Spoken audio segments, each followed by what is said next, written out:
Carl Jung talked about this phenomenon he described as retrogressive restoration of the persona. It's a complicated idea, but basically what it means is that sometimes you take a leap forward and you learn some things, but you can't catalyze a new identity, so you try to go back and hide in your old identity. And that actually doesn't work, because, well, things have changed and you've learned something, and that isn't who you are anymore. And so it's like you have to cut parts of yourself off in a destructive manner to fit back into the person that you were. Now what happens here is that Pinocchio escapes from this tyrannical situation and undergoes this descent into chaos, but he tries to go back home. He tries to go back to what he was, and he can't do that anymore. His father isn't at home anymore. And so when he goes home, he finds that there's no home there. Now, this happens to people sometimes, and it's often a shock to them. So they'll often stay under the thumb of their father. And you think, well, why would someone do that? Because it means they're subject to the tyrannical judgment of their father. They're always concerned about what their father would think, or whether their father approves of them, and so forth. And you think, well, that's got to be an unpleasant place to be. Why would you do that? Freud said, for example, that no one could be a man unless his father had died. And Jung said, yes, but that death can take place symbolically. Okay, so there's that part of the idea. And then another part of the idea is, one of the times in your life when you actually realize that you're an individual is when you'll go and ask your parents something and you'll realize they actually don't know any more about what you should do than you do. And that sucks. And that's partly why people are often willing to maintain a tyrant-slave relationship with their father. It's like, on the one hand, you have to be inferior in a relationship like that. You know, you've always got the judge watching you. But on the other hand, there's always someone who knows what to do. There's always someone standing between you and the unknown that you can go ask, what should I do? Well, at some point, you'll realize that the reason you can't ask that anymore is because they actually don't know any more than you do. And then that's a pain. Like that is a symbolic death. And that's also when you establish a more individual relationship with your parents. It's at that point that you could conceivably start taking care of them instead of the reverse. And that's a time that should come. But you have to let that image of perfection go. And that exposes you. Well, that's what happens here. You know, Pinocchio goes home and he wants things to be the way they were, and he wants to stay under the careful care of the benevolent father. But that's no longer possible. He's past that point, and that's why the father has disappeared. And so Geppetto has gone off to look for Pinocchio because he also needs his son, but in any case, the house is abandoned. And so then we see inside the house that everything's covered with cobwebs and everything's gone, and Pinocchio and the crickets sit on the steps and they're very concerned. First of all, they wonder where he went, so they're actually concerned that he's gone, but they also don't know what to do because there's just no going home. And so, you know, that's also the case that once you hit a certain point in your development, well, it's the same thing we already talked about. The answers that you're looking for are not going to be found in your parents' house. It's as simple as that. Now, you could artificially maintain your dependency, but, you know, if you do that for too long, things get pretty ugly.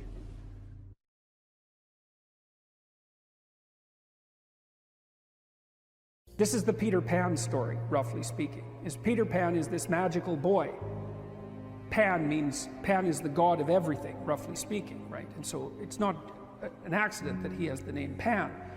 And he's the boy that won't grow up. And he's magical. Well, that's because children are magical. They can be anything. They're nothing but potential. And Peter Pan doesn't want to give that up. Why? Well, he's got some adults around him, but the main adult is Captain Hook. Well, who the hell wants to grow up to be Captain Hook? First of all, you've got a hook. Second, you're a tyrant. And third, you're chased by the dragon of chaos with a clock in its stomach, right? The crocodile. It's already got a piece of you. Well, that's what happens when you get older. Time has already got a piece of you. And eventually, it's got a taste for you. And eventually, it's going to eat you. And so Hook is so traumatized by that he can't help but be a tyrant.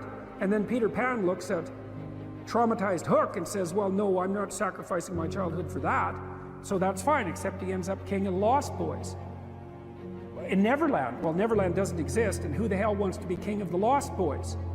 And he also sacrifices the possibility that he'll have a real relationship with a woman, because that's Wendy, right? And she's kind of conservative, middle-class, London-dwelling girl. She wants to grow up and have kids and have a life. She accepts her mortality. She accepts her maturity. Peter Pan has to content himself with Tinkerbell. She doesn't even exist. She's like the fairy of porn. She doesn't exist. She's the substitute for the real thing.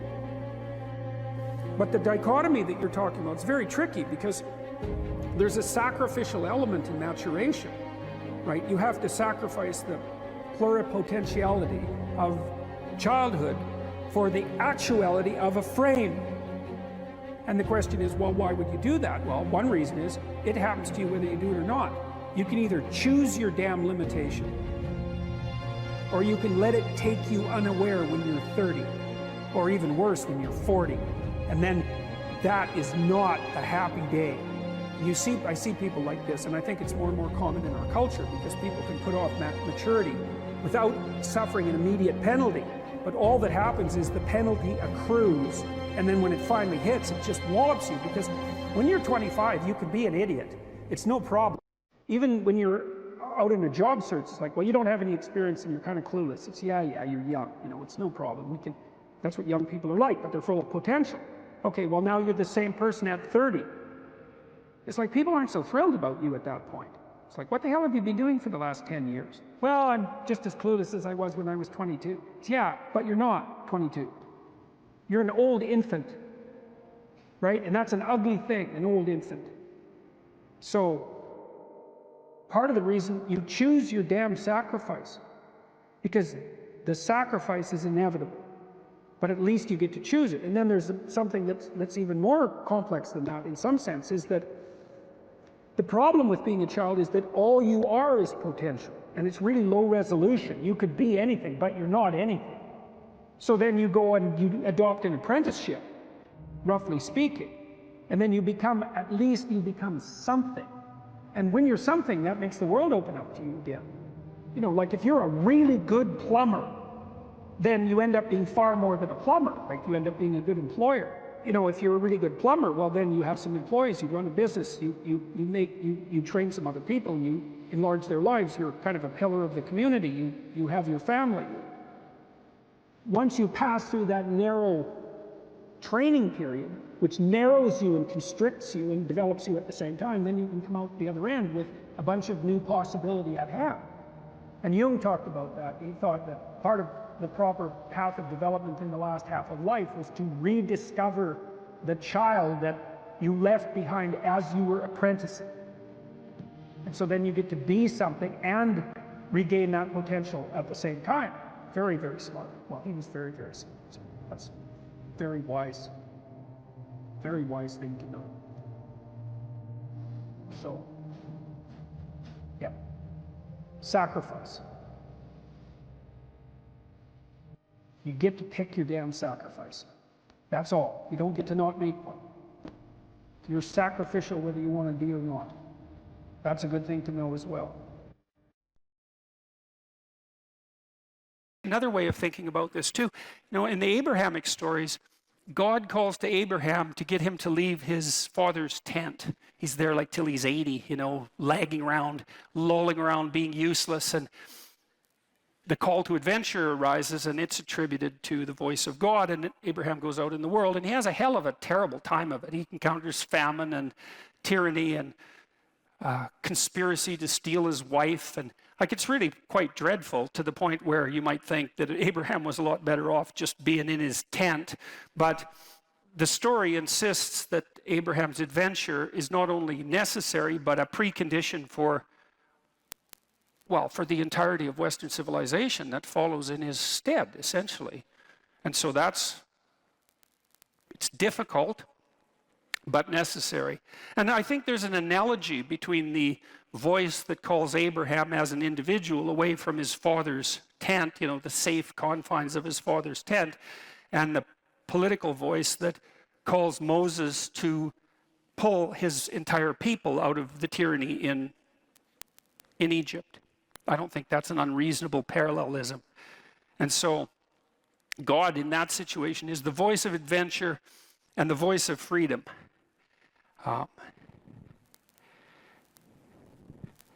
Okay, now, Moses heeds this call and convinces the Pharaoh, eventually, to let the Israelites go. And so they leave tyranny. And the story is very interesting to me because it's so sophisticated in structure, because you might think once you get out of the tyranny, problem solved, right? And you could even think about this in terms of the tyranny of your own preconceptions. You drop the constraints you've laid upon yourself, the arbitrary constraints you've laid upon yourself, or you stop imposing your will on other people, or you escape from political or social tyranny, and everything's immediately better. And that's not what happens in the story at all. What happens is that the Israelites go from the tyranny into the desert. And it's not obvious at all that the desert is an improvement over the tyranny. And it's also a very strange story, because if you think about the story geographically, the desert that the Israelites were hypothetically wandering through isn't that big. And they're there for like 45 years, and you think, well, that's kind of a failure of leadership. It'd take like 2 weeks to walk across the desert, yet they're out there for 45 years or 40 years. What can that possibly mean? And what it means, I think, it means a variety of things, but apart from the fact that it's out of the tyranny into the desert, which is really something to think about. Like, why won't you drop your stubborn preconceptions if they're just constraining you, you know? Or why would people subject themselves to totalitarian oppression if they could just let it go and then everything would be all right? And the answer is, everything wouldn't be all right. It might get worse initially. And that's sort of what seems to happen in the Exodus story. It's like in the desert. And how long? 40 years, 3 generations. So you might think, well, we're better off in the bloody tyranny.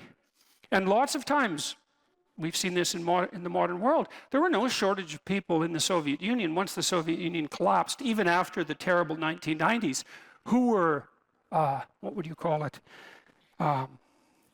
reminisced fondly about the good old Stalinist days.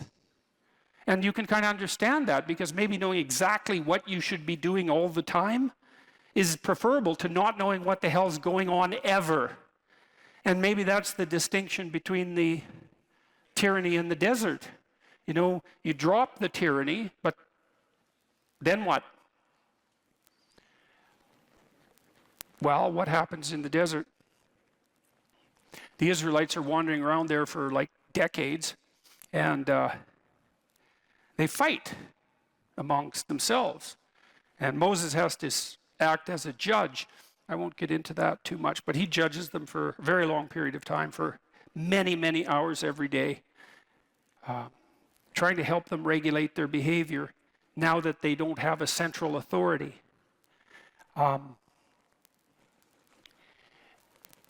They also become faithless.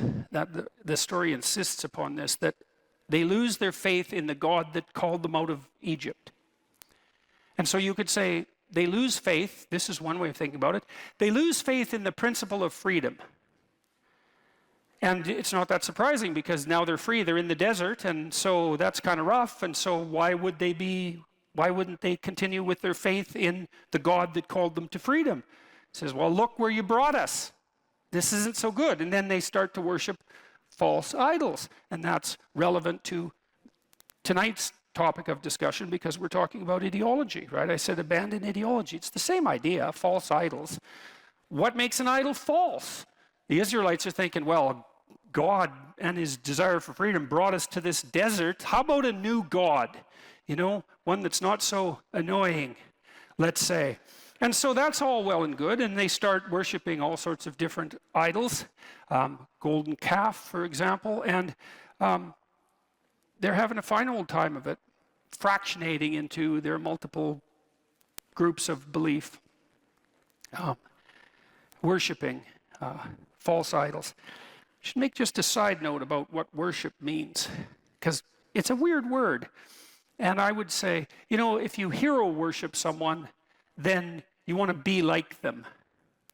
And so worship has that fundamental element of mimicry. And so that's tied nicely to this notion that what you believe is what you act out, not what you say is true. And so to worship something is to be compelled by the desire to imitate it. You know, you might say, well, if you're a big fan of a star, someone make a joke near you and say, well, you worship that person. It's like, well, it's not exactly a joke. The grip of that admiration is part of the impetus to imitate. And so then I would say, well, just as what you value most highly is that which you act out, what you worship is that which compels you to imitate. That's what the act of worship means.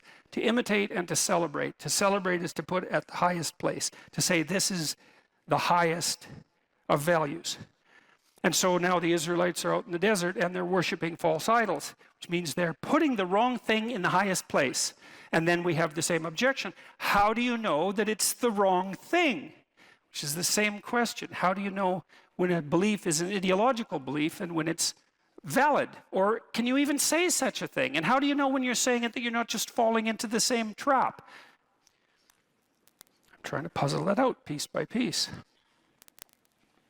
I want to tell you a side story here, then we'll go back to the narrative.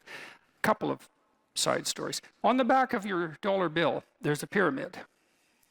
And at the top of the pyramid, there's a cap, and the cap is separated from the pyramid, and there's an eye in the cap. Okay. And then in the Washington Monument, at the top of the Washington Monument, there's a pyramid, and at the top of the pyramid, there's a cap, and it's made out of aluminum. In ancient Egypt, that cap was made out of gold.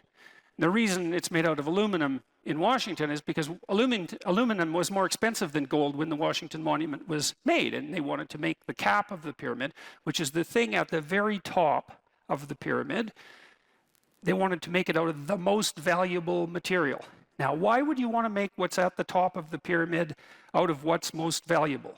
And the answer to that is something like, the thing that's at the top of the pyramid, since it's at the top, should be the thing that's most valuable. And what's most valuable? Well, gold's valuable. Why? Well, it's like the sun. It's incorruptible. It's a noble metal.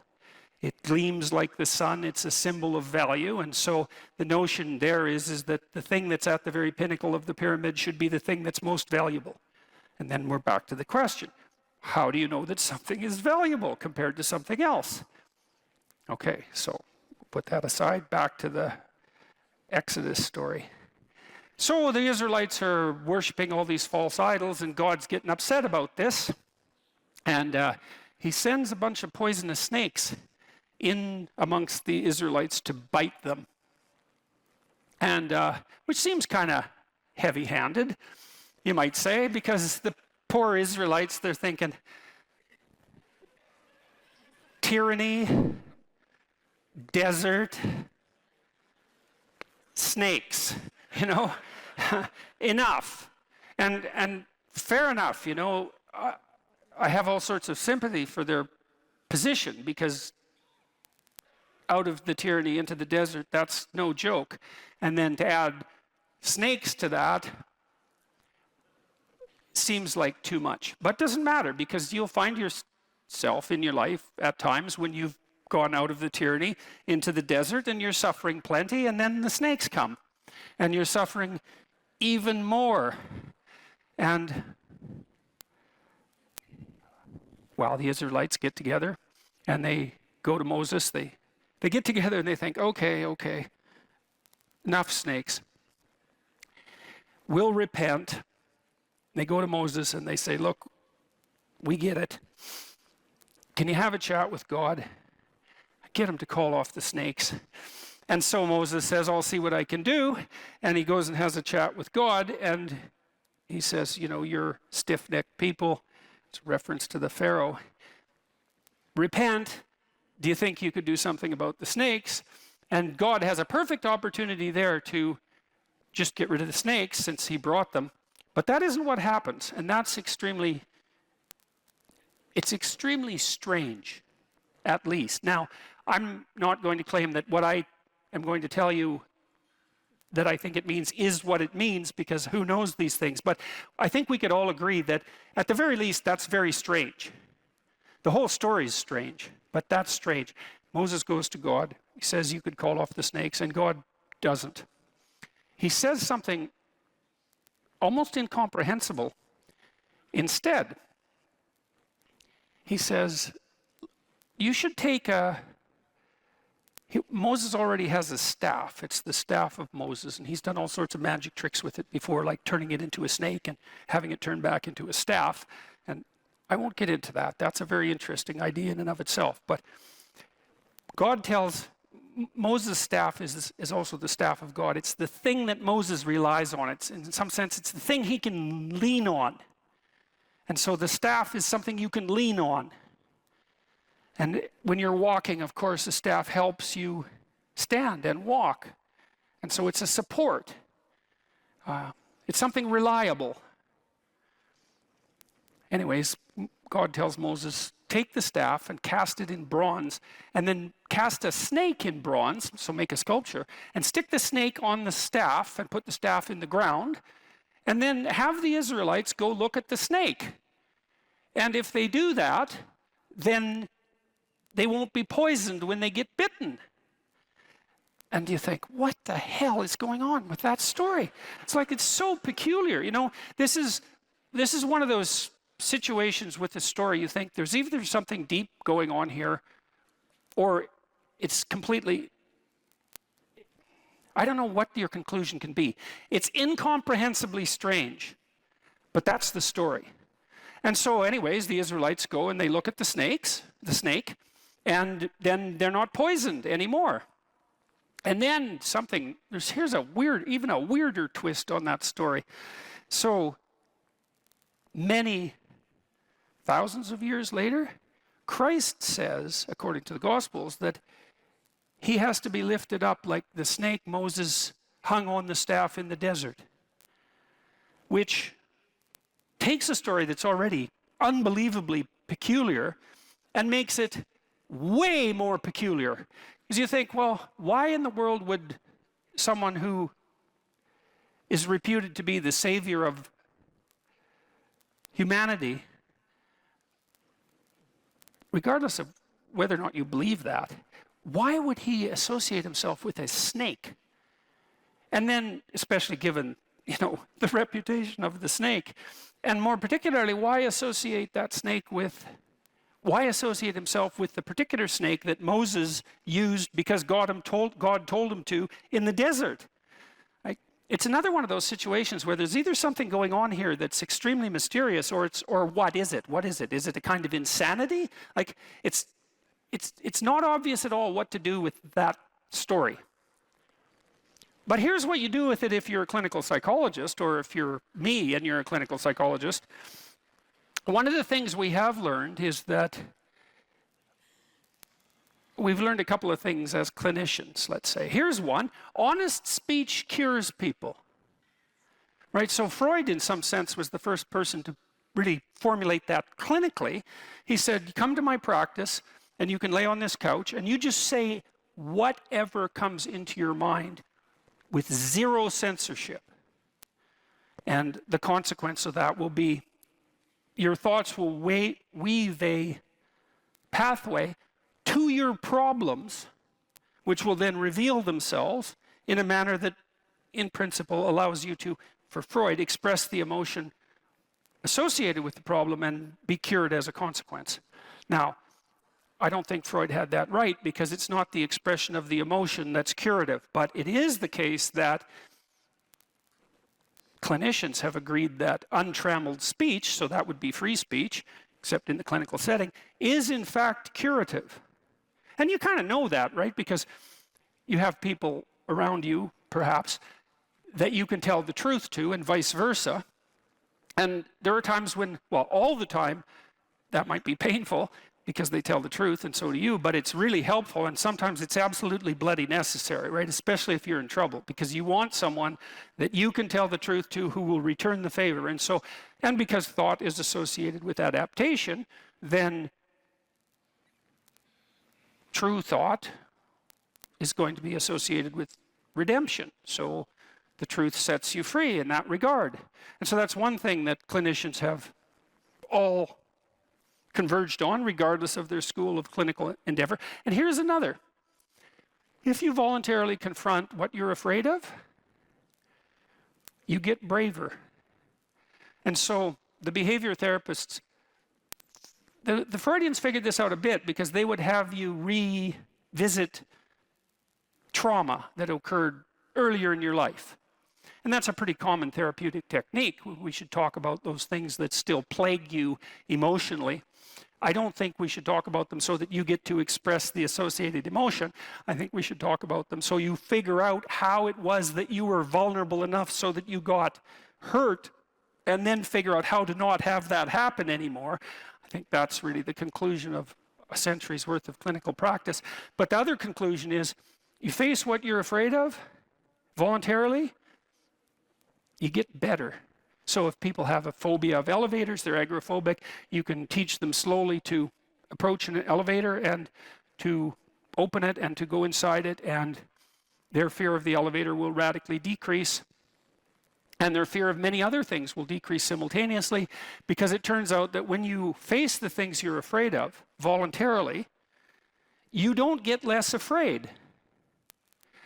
You get braver.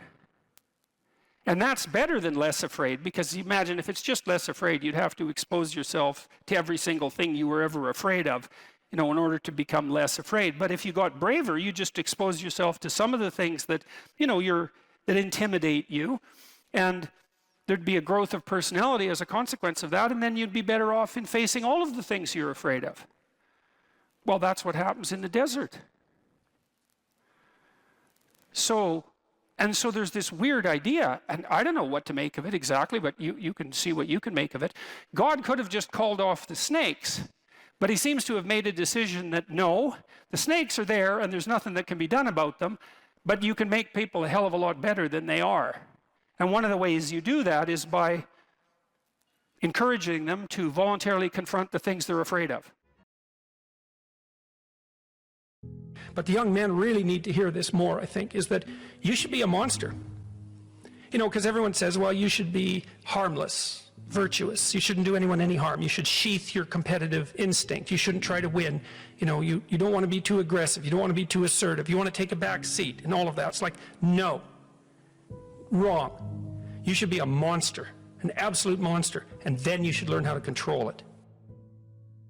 If you're harmless, you're not virtuous. You're just harmless. You're like a rabbit. A rabbit isn't virtuous. It just can't do anything except get eaten. It's not virtuous. If you're a monster and you don't act monstrously, then you're virtuous. But you also have to be a monster. Well, you see this all the time. Harry Potter's like that too. It's like he's flawed, he's hurt, he's got evil in him. He can talk to snakes, man. He breaks rules all the time.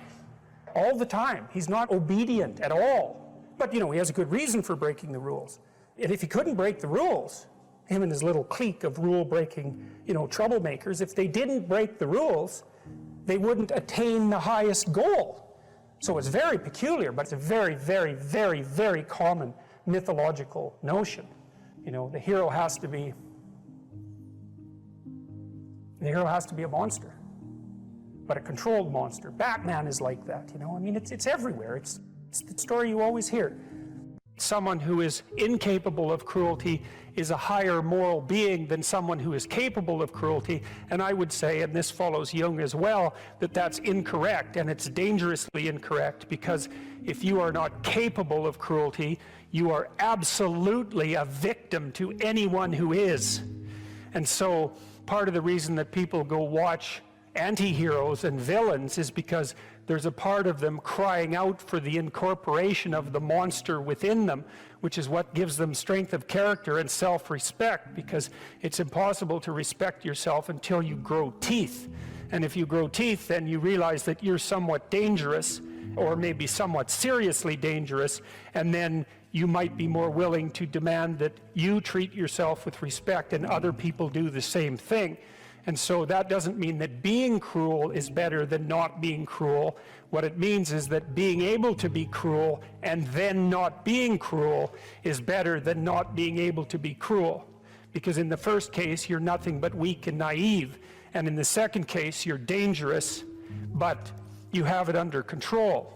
And you know, a lot of martial arts concentrate on exactly that as part of their philosophy of training. It's like, we're not training you to fight, we're training you to be peaceful and awake and avoid fights.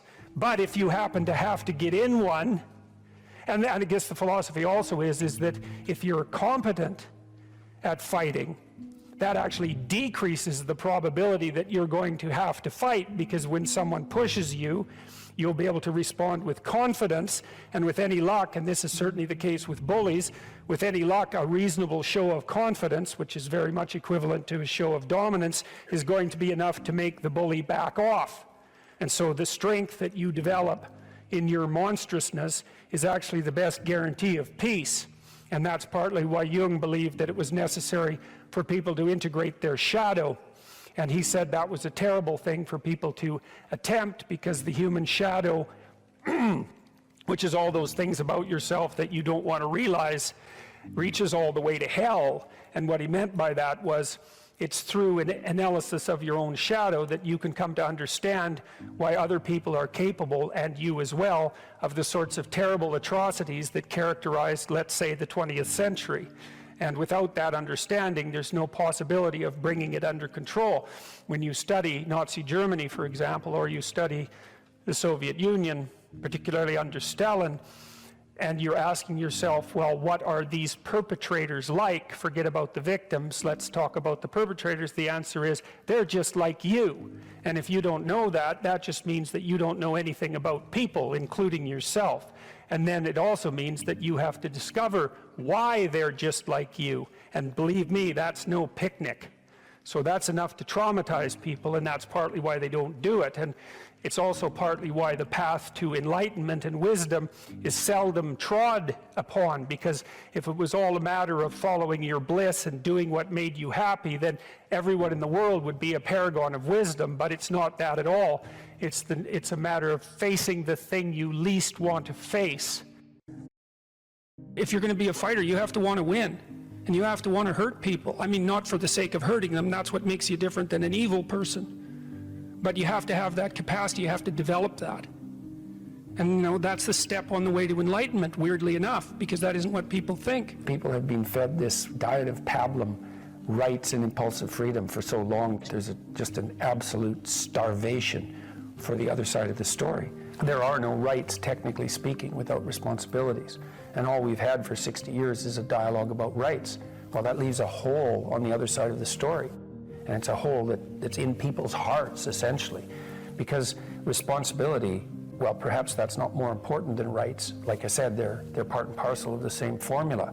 But it's in responsibility that most people find the meaning that sustains them through life. It's not in happiness. It's not an impulsive pleasure. Those things blow away at the first ill wind. But to adopt the responsibility for your own well-being, and to try to put your family together, and to try to serve your community, and to try to seek for eternal truths and to live them, that's the sort of thing that can ground you in your life enough so that you can withstand the difficulty of life. And when you tell people that, especially when you include yourself in the audience, let's say, and you're not finger waving from above, then everyone knows that it's true. There's been this attempt to identify masculine competence and power, let's say, but mostly competence with tyranny, and that's very, very hard on young men. It's also hard on young women, for that matter, but it's very helpful for people to hear that they should make themselves competent and dangerous and take their proper place in the world, because it's the alternative to being weak. And weak is not good. The people who shoot up the high schools, they're weak. They're weak. And life is a very difficult process, and you're not prepared for it unless you have the capacity to be dangerous. That doesn't mean that you should be cruel. It doesn't mean any of that. There's a statement in the New Testament, the meek shall inherit the earth. But the meek isn't well translated. It means something more like, those who have swords and know how to use them but keep them sheathed will inherit the world. That's a way better way of thinking about it. You have to be powerful and formidable and then peaceful, in that order, right? And that's not the same as being naive and weak and harmless, which is what young men are being encouraged to be. It's like, that's a very bad idea. It's a very bad idea. Because naive, weak, and harmless means that you can't withstand the tragedies of life. You can't bear any responsibility. You'll end up bitter. And when you get bitter, then you get dangerous. You don't treat adult men as if they're infants. You most want to find will be found where you least want to look. There's this old story that's from King Arthur, and King Arthur has these knights, right? They all sit around a round table, which means they're roughly equal. That's what the round table means. And they're off to find the Holy Grail, and the Holy Grail is the most valuable object. That's what it means. So they're off to find the most valuable thing, but they don't know what it is, and they don't know where it is.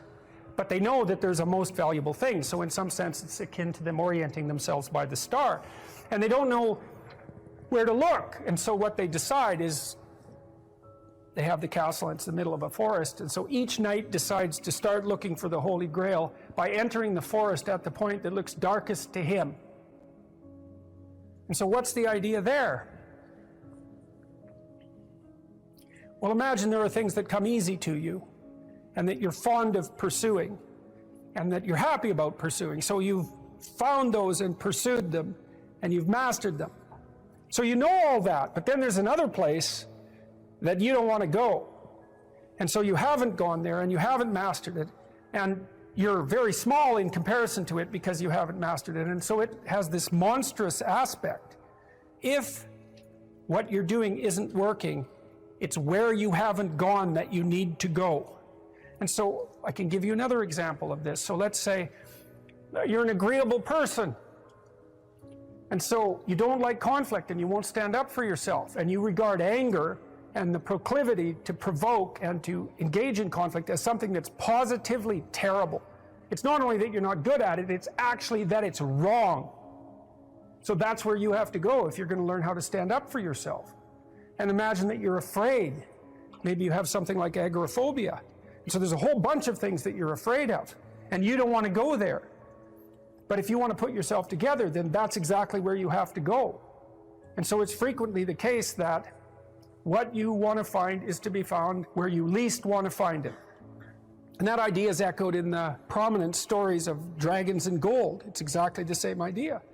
The dragon is this terrible thing. It's this terrible predatory thing that lives forever and is very, very wise. And it lives underground, and it'll kill you. It'll burn you up in a second. But it hoards gold. And so you have to go there into the dragon's lair if you're going to get the gold. And that's a representation of people's paradoxical relationship with reality. It's like you have to go out there and confront it in order to incorporate what it has to offer to you. But the probability that that's going to be intensely dangerous and push you right to the limit, first of all, those are actually the same thing. If it didn't push you to the limit, you wouldn't gain anything valuable from it. So you don't get one without the other. You don't get the gold without the dragon. That's a very strange, very, very strange idea.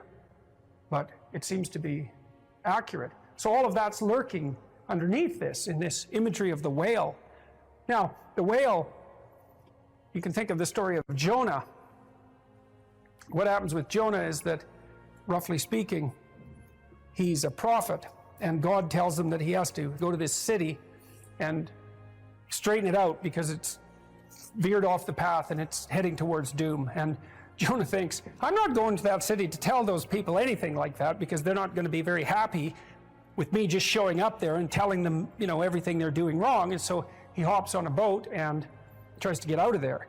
And then God conjures up this huge storm, and the boat is about to be swamped, and Jonah admits that it's actually his fault because God's upset with him because he got this direct command to go straighten out the city, and he ran off. And so they're not happy about this, but they throw Jonah overboard, and the sea's calm, and a great fish comes up, a whale, and swallows him. And then he's down in the fish for 3 days, and it throws him up on the dry land, and then he's learned his lesson by that time, and he goes off to pursue his proper destiny.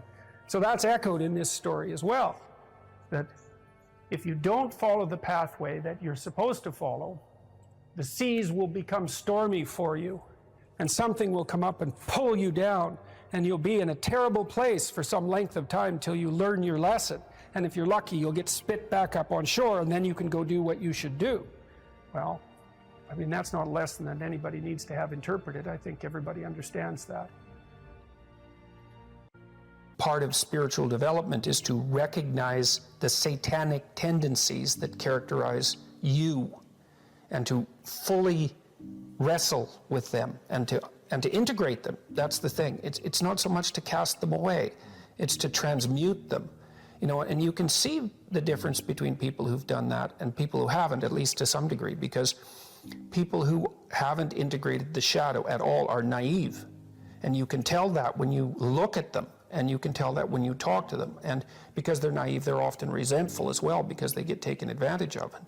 And someone who's integrated that more, they're dangerous in the martial arts sort of way, which is they're dangerous, but they don't have to use it because their presence radiates implicit potential for havoc, and that's really necessary. It's one of the things that gives people self-respect.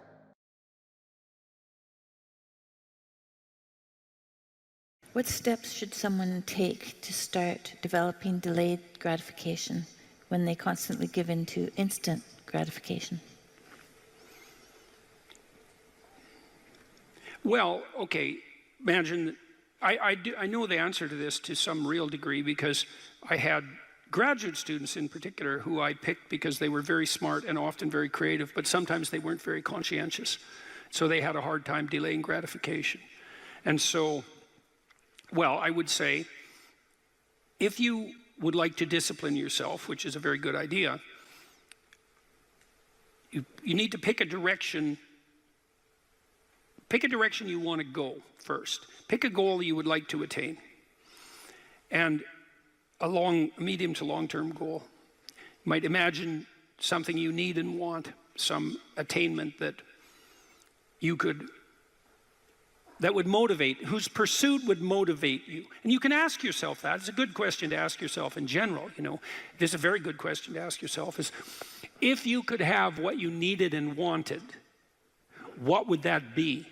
And that's a meditative question. You don't want to force an answer out of yourself. You want to ask yourself that like you would ask someone else. If I could have what I wanted, what would that look like? And you can ask yourself that in a more differentiated way. If I could have the relationship that I needed and wanted, if I could have the friendships, if I could have the job or career, if I could have the educational pathway, if I could adopt civic responsibility in an optimized manner, if I could engage in some creative enterprise, if I took care of myself properly, if I regulated my susceptibility to temptations, what would that look like if it was optimized? And then that sets you up a goal that has some motivational force. This is worth doing. And then you might find, well, you don't do it anyways. And then I would say, well, that's because you're biting off more than you can chew. The next goal is to take your goal and to fragment it into micro goals until you find a micro goal that's small enough that it still presents some challenge that you will do. And so I've become, one of the things I'm known for, I suppose, is my advice to people to clean up their rooms.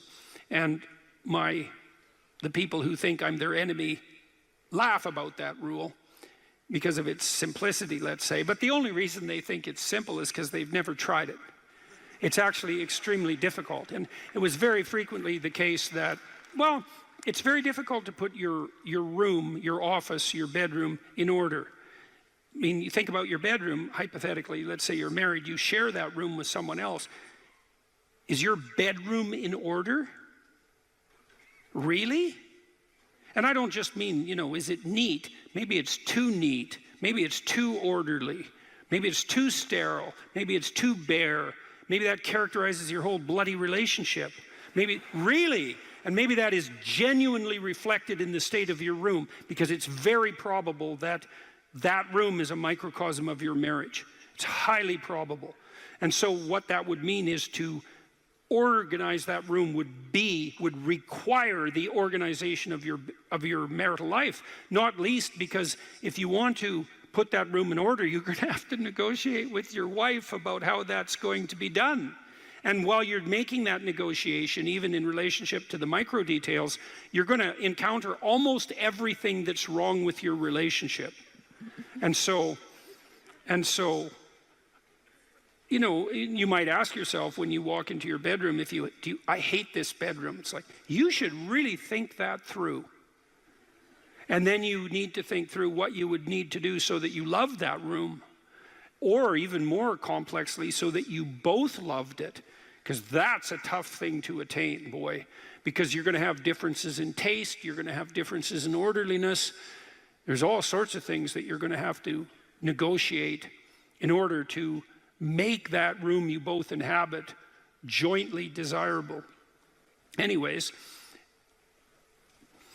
you set yourself a goal. Ask yourself what goal you want to set. And then break the goal down into steps that are small enough so that even someone as pathetic as you could manage them. And that requires a tremendous humility. I know it was frequently the case, for example, with my clients, that I would do an analysis of their situation in life, and let's say, just for the sake of argument, that someone was 30, living at home, in the bedroom they grew up in high school, in a complete bloody state of disorder, both moral and practical. And one of the relatively simple steps that we might agree upon with regards to moving forward is the person might think, well, you know, I'm 30, I'm really immature, I haven't taken any responsibility for my life, my mother still makes my bed and cleans up after me. It's like, well, why don't you just start with that? You know, because you're not going to just fix your life. Why don't you just try to clean up your room like you're a mature 14-year-old instead of a dreadfully dismal 30-year-old. And so, first of all, it's really hard for someone, even if they're desperate, to admit that that's necessary, right? Because it's so bloody humiliating. I mean, really, I'm so damn useless that my basic goal is going to be to clean up my bedroom. It's like, well, looks like it. And actually, it's worse than that, because then you ask the person, you negotiate with the person, they say, well, I'll try to clean up my room. Then they come back the next week and they say, I had one client, this was so funny, he's going to vacuum his rug. That was his goal for the week.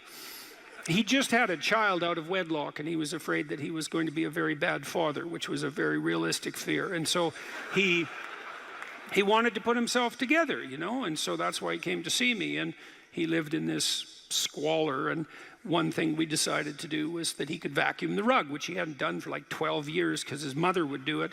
And so it was so funny, it's so unbelievably comical. He went and got the vacuum, a stand-up vacuum, an upright vacuum, and he brought it into his room, but he didn't bring it all the way in. He put it in the doorway, leaning like this across the doorway. And then instead of vacuuming his room, he stepped over that bloody vacuum cleaner for a whole week and then came and told me that he couldn't do it. It's like, it's not surprising to me at all, because you think, well, that's such a trivial thing. It's like, if it was such a trivial thing, he'd have a clean room.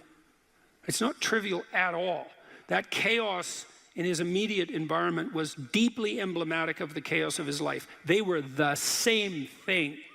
And so for him to even begin the process of bringing order to chaos, which is a divine process, by the way, and the highest moral requirement, he had to be willing to face the catastrophe, the chaotic catastrophe of his life. And he hadn't done that for like 30 years. Why was he going to start that week? Just because he said he was going to? It's like, good luck. So what you do as a therapist in that situation is you just make the task smaller until you find a task so small, but still moving forward, that the person will do. So I might have said, I don't remember the particulars of the situation, I might have said, well, do you think you can get that vacuum cleaner, do you think you could move it out of the doorway into your room? That's all you have to do this week. Do you think you can do that? And I'd say that and offer that without being contemptuous. Like, you have to be very careful about such things. And I know that this is more complicated than it looks. And I also know that the first step taken towards the domination of chaos and its transformation into order is a cardinal and difficult step. And so you can make it small, and that's fine, it'll still work. So I might say, well, just move the vacuum cleaner inside your room. And then I would also say to someone in that situation, don't do more than that. If the agreement that you've made with me and with yourself is that that's enough. Abide by the contract that you've written with yourself and allow yourself to be grateful for the fact that you had the courage to take even a single step forward.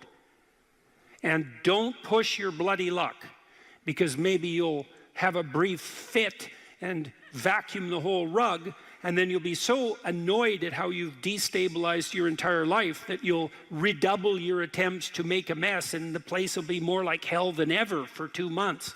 It's very probable that that sort of thing will occur if you break the contract you've set with yourself. The upside of this is, because you think, oh my God, that's so dismal, I have to start that low. It's like, yeah, probably, especially if it's a real difficult thing you're trying to sort out. You have to start as low as you are useless, and that's low. So, but the upside is that progress accelerates. It's not linear, and so if you take once you take the first step, the probability that you'll take a slightly larger second step increases, and that increases non-linearly.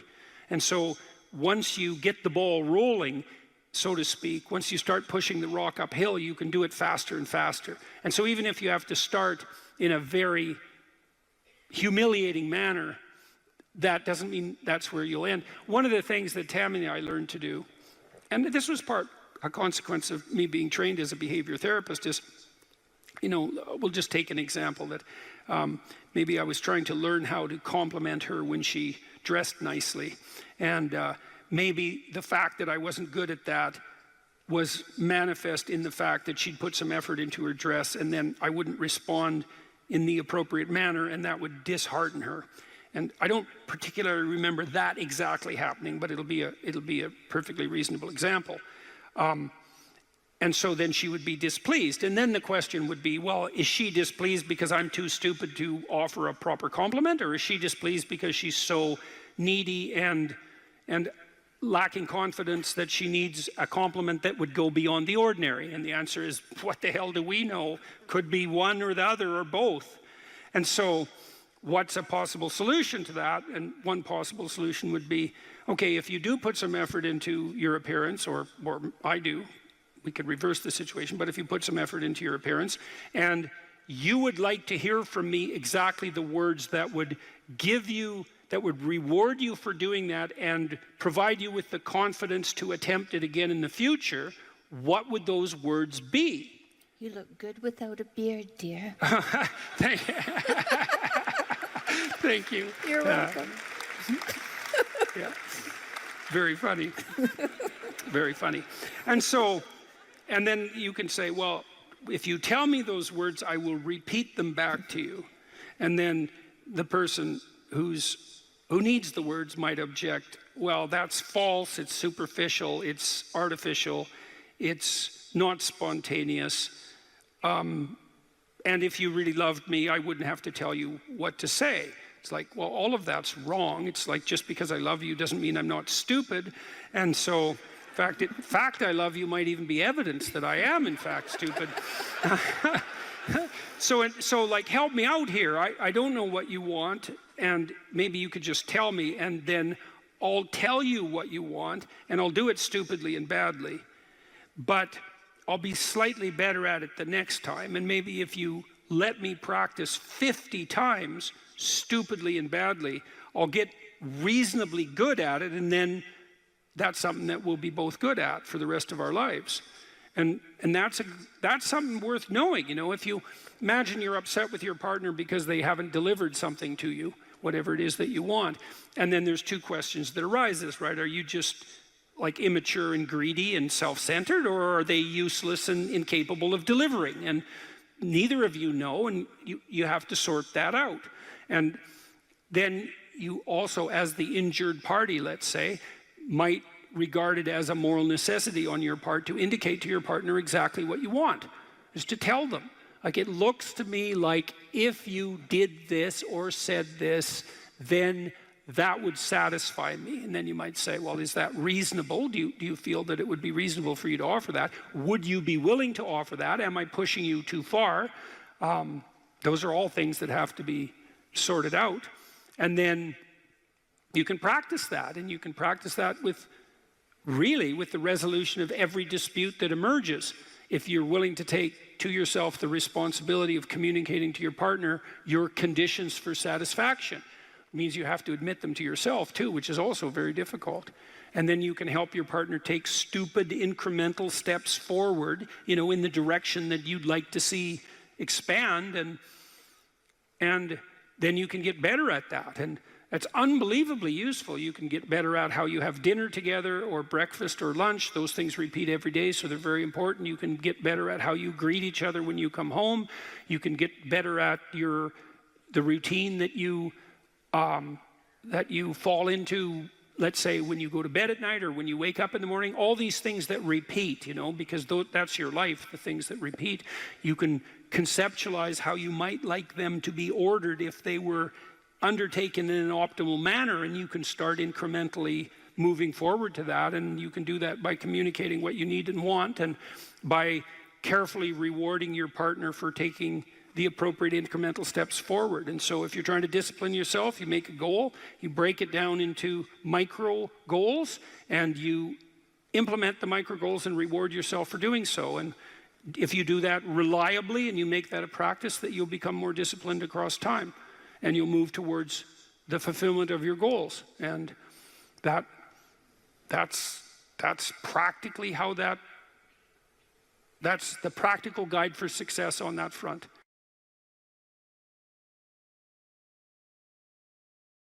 If you don't know what you should do with your life, you don't know who you should be, sometimes you think about that as what career you should pursue. But here's another way of thinking about it.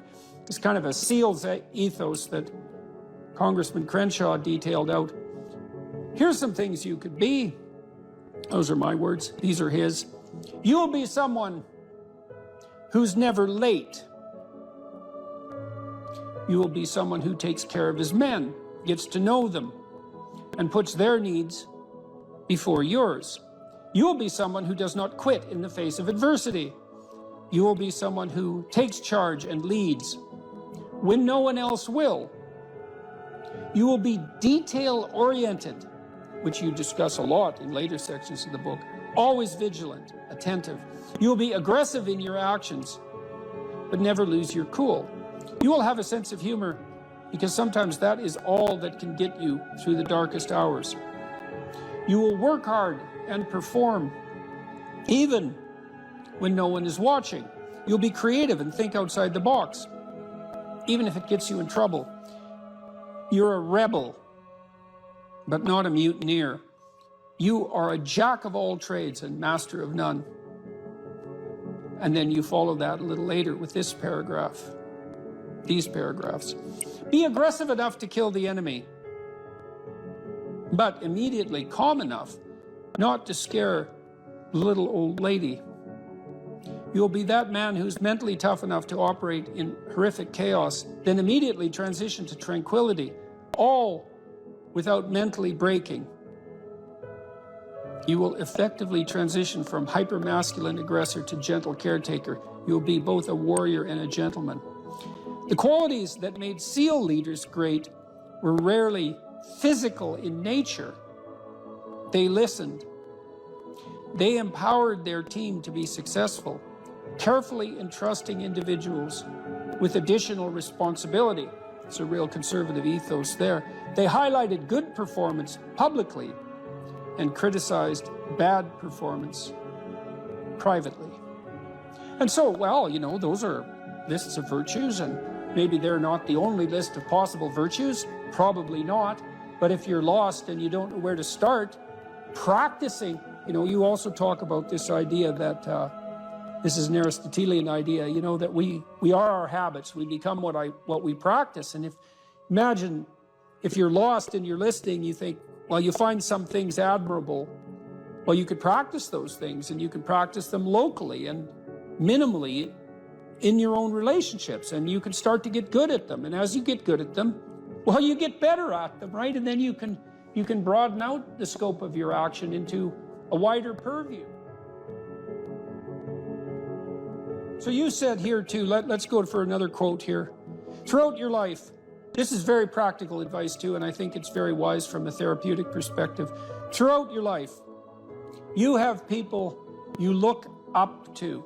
Okay, so let's think about that. You look up. What does that mean? Why up? Well, up is something that beckons from a distance. It's like a light on a hill, and we automatically assume that those who we admire are people we look up to. So that specifies a distance and a direction, and it's uphill. It's up toward a higher vista, let's say. So there are automatically people who elicit that spirit in you. You have noticed the way. Might also imply that there's some sense of struggle required to get to that point, because it's easier to go downhill than it is uphill. Yes, definitely. That's right. It's an uphill trek. And it also implies judgment, because if someone's above you, then they also serve as a judge, or you serve as a judge in relationship to them, because you compare yourself unfavorably with them. And that can also inspire you to tear them down. That's really the story of Cain and Abel, and that's a major story. You have noticed the way a teacher, parent, coworker, mentor, or friend interacts with others, and you come away thinking, that behavior simply works better. They are respected, admired, and successful. And you find yourself wondering why that is. You do if you're a little bit humble instead of being envious, right? Because otherwise you think, well, that damn crook, he just stole his position, and that's why he's got it. But if you're a bit humble, you might think, well, no, that guy looks successful. Maybe he knows something I don't.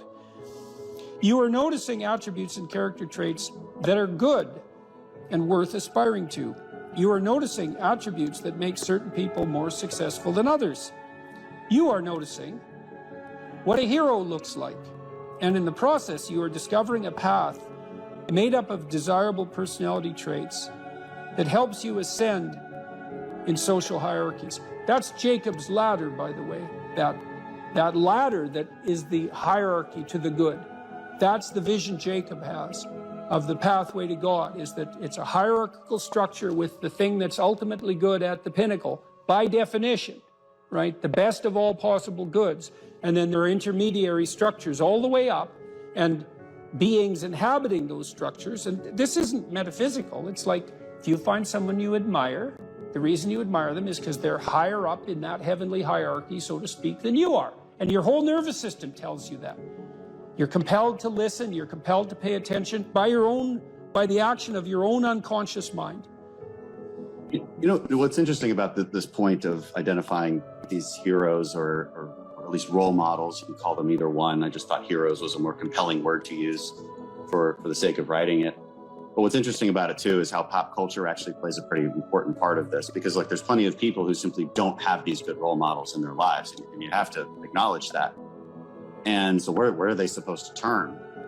And it's maybe one of the reasons that it's so important to fight these cultural wars that you and I engage in on a fairly regular basis, that they become a serious part of our politics, which at the same time is necessary, but also deeply, deeply unfortunate. I do think the attack on pop culture from this progressive victimhood left has reached a ceiling. I think there's a serious backlash.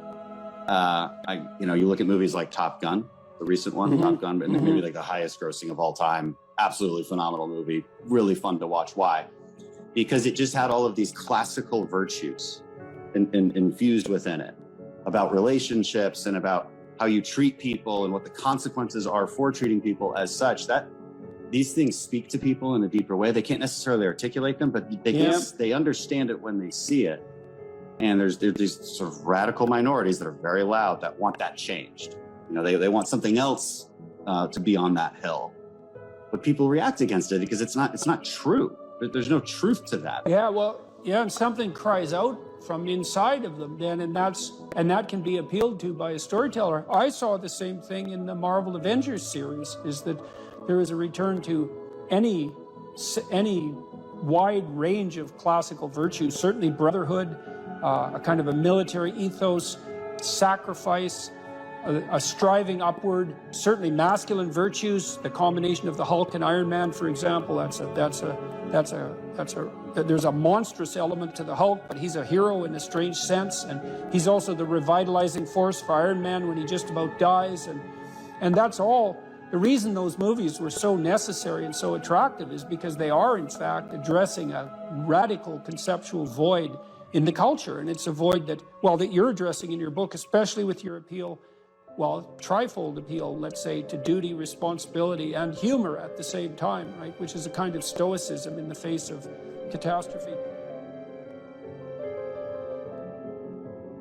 You know, so, because this is a big problem in life. Imagine you're aiming for something and then something happens to make it impossible, or you find out that it's the wrong thing because you were aiming in the wrong direction.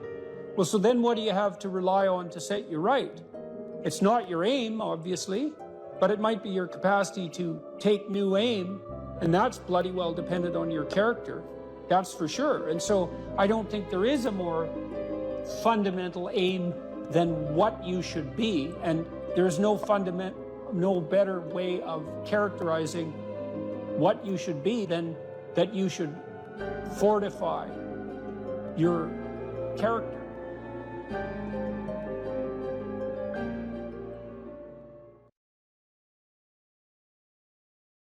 It's very helpful for people to hear that they should make themselves competent and dangerous and take their proper place in the world. Competent and dangerous? Why dangerous? Because it's the alternative to being weak. And weak is not good. The people who shoot up the high schools, they're weak. They're weak. How is it good to be dangerous? Because it makes you formidable. And life is a very difficult process. And you're not prepared for it unless you have the capacity to be dangerous. That doesn't mean that you should be cruel. It doesn't mean any of that. There's a statement in the New Testament, the meek shall inherit the earth. But the meek isn't well translated. It means something more like those who have swords and know how to use them but keep them sheathed will inherit the world. That's a way better way of thinking about it. You have to be powerful and formidable and then peaceful, in that order. And that's not the same as being naive and weak and harmless, which is what young men are being encouraged to be. It's like, that's a very bad idea. It's a very bad idea. Because naive, weak, and harmless means that you can't withstand the tragedies of life. You can't bear any responsibility. You'll end up bitter. And when you get bitter, then you get dangerous.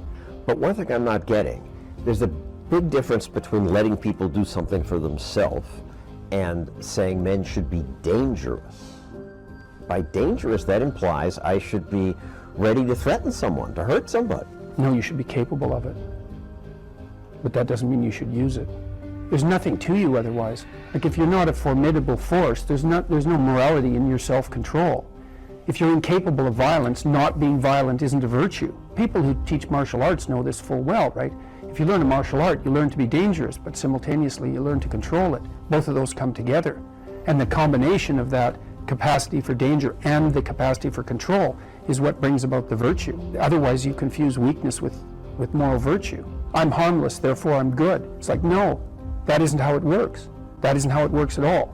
If you're harmless, you're just weak. And if you're weak, you're not going to be good. You can't be, because it takes strength to be good. It's very difficult to be good. People are afraid of the truth because often if you reveal it, it causes conflict in the moment. Telling the truth is definitely an adventure. Seeking for sure, but also telling. Another way of going about it is to just say what you think and see what happens. That's an adventure, because you don't know what the outcome is going to be. So look, there's this old idea that it's necessary to have faith in the truth. And so here's a way of thinking about that. Someone asks you a question and you might think, well, here's the outcome I want, and so here's how I'm going to answer that question. So that's one way of approaching it. But another way of approaching it is, you ask me a question, I'm going to think about the answer, and I'm just going to tell you what I think. And it doesn't matter what the outcome is, because I'm willing to see what the outcome will be, predicated on the idea that there isn't a better outcome than the one that truth produces. Even if it's harsh and terrible in the short term, and sometimes it is, it's like there isn't a better way of doing it. Now, you might say, well, how do you know that? And the answer is, well, I don't know that. That's why it's an article of faith, because I believe, and I believe this deeply, the being that you produce as a consequence of telling the truth is good, by definition, even though it's harsh and often uncomfortable, because you get in trouble. One of the things that I've really learned recently, or learned to articulate better, is that there's a very tight relationship between aspiration and responsibility. The first question might be, do you need to aspire to something? And the answer is, well, yes, because you have to do something. If you just sit there, you'll die. You can't just sit there. You have to go act out in the world. Okay, so act towards what? Well, that's whatever your aspiration is. You have to have an aim. Okay, well, what should the aim be? Well, it should be something worth doing, let's say. Why do something that you don't feel is worth doing? What do you think's worth doing? Well, if you watch other people and you judge when they're doing something worthwhile, you usually judge them positively if you see that they're taking responsibility, at least for themselves. But you want to be completely useless so other people have to take care of you? That's pretty pathetic. And maybe you could get your act together so you're taking care of yourself and your family. And maybe you could even do better than that and take care of yourself and your family and your community. Well, good for you. That's responsibility, and that's an aim. Well, here's one of the things that's cool about that, is that your life doesn't have meaning without aspiration or an aim. Okay, so you need a hierarchy of values. There's got to be something at the top. It's got to be something important. If you don't have that, your life doesn't have any meaning. So if you criticize the hierarchy, or even the idea of hierarchy, you destroy the idea of aspiration, and then people have nothing. Well, that's not helpful. People are built for a struggle and they're built for a weight, and you want to take on a heavy burden voluntarily. See if you can put yourself together. See what you can do out in the world while you're waiting to die. It's an all-in game. It better be worthwhile. You need a family, you need friends. Like, you don't need to have all these things, but you better have most of them. Family, friends, career, educational goals, plans for, time outside of work, attention to your mental and physical health, etc. That's what life is about. And if you don't have any of those things, well, then all you've got left is misery and suffering. So that's a bad deal for you. So, number one, specify your damn goals, because how are you going to hit something if you don't know what it is? That isn't going to happen. And often people won't specify their goals too, because they don't like to specify conditions for failure. So if you keep yourself all vague and foggy, which is real easy, because that's just a matter of not doing as well, then you don't know when you fail. And people might say, well, I really don't want to know when I fail because that's painful, so I'll keep myself blind about when I fail. That's fine, except you'll fail all the time then. You just won't know it until you've failed so badly that you're done. And that can easily happen by the time you're 40. You would like to be productive and have a good life, and that's how you make the schedule. It's like, and then you look at the day and you think, well, if I had that day, that'd be good. Great, and you're useless and horrible, so you'll probably only hit it with about 70% accuracy, but that beats the hell out of 0, right? And if you hit it even with 50% accuracy, another rule is, well, aim for 51% the next week, or 50.5% for God's sake, because you're going to hit that position where things start to loop back positively and spiral you upward. So that's one way that you can work on your conscientiousness, is plan a life you'd like to have. And you do that partly by referring to social norms. That's more or less rescuing your father from the belly of the whale. But the other way you do that is by having a little conversation with yourself about, as if you don't really know who you are, because you know what you're like. You won't do what you're told. You won't do what you tell yourself to do. You must have noticed that. It's like you're a bad employee and a worse boss, and both of those work for you. You don't know what you want to do, and then when you tell yourself what to do, you don't do it anyways. But, my point is that you have to understand that you're not your own servant, so to speak. You're someone that you have to negotiate with. And you're someone that you want to present the opportunity of having a good life to. And that's hard for people, because they don't like themselves very much. They're always like cracking the whip and then procrastinating, and cracking the whip and then procrastinating. And it's like, God, it's so boring and such a pathetic way of spending your time. And you know what that's like, because you probably waste like 6 hours a day. What you do now is going to multiply its effects in the future. And you need to know what your damn time is worth. One of the things you should be asking yourself is, when you spend an hour, was that, well, would have I paid someone $50 to have had that hour? And if the answer is no, it's like, well, maybe you should do something else with your time. And it depends on whether or not you think that your time's worthwhile. But the funny thing about not assuming that is, if you assume your time isn't worthwhile, what happens is you don't just sit around sort of randomly in a state of responsibilityless bliss. What you do is you suffer existentially. Someone who is incapable of cruelty is a higher moral being than someone who is capable of cruelty. And I would say, and this follows Jung as well, that that's incorrect, and it's dangerously incorrect, because if you are not capable of cruelty, you are absolutely a victim to anyone who is. And so part of the reason that people go watch anti-heroes and villains is because there's a part of them crying out for the incorporation of the monster within them, which is what gives them strength of character and self-respect, because it's impossible to respect yourself until you grow teeth. And if you grow teeth, then you realize that you're somewhat dangerous, or maybe somewhat seriously dangerous, and then you might be more willing to demand that you treat yourself with respect and other people do the same thing. And so that doesn't mean that being cruel is better than not being cruel. What it means is that being able to be cruel and then not being cruel is better than not being able to be cruel. Because in the first case, you're nothing but weak and naive. And in the second case, you're dangerous, but you have it under control. And you know, a lot of martial arts concentrate on exactly that as part of their philosophy of training. It's like, we're not training you to fight. We're training you to be peaceful and awake and avoid fights. But if you happen to have to get in one, and I guess the philosophy also is that if you're competent at fighting, that actually decreases the probability that you're going to have to fight, because when someone pushes you, you'll be able to respond with confidence, and with any luck, and this is certainly the case with bullies, with any luck, a reasonable show of confidence, which is very much equivalent to a show of dominance, is going to be enough to make the bully back off.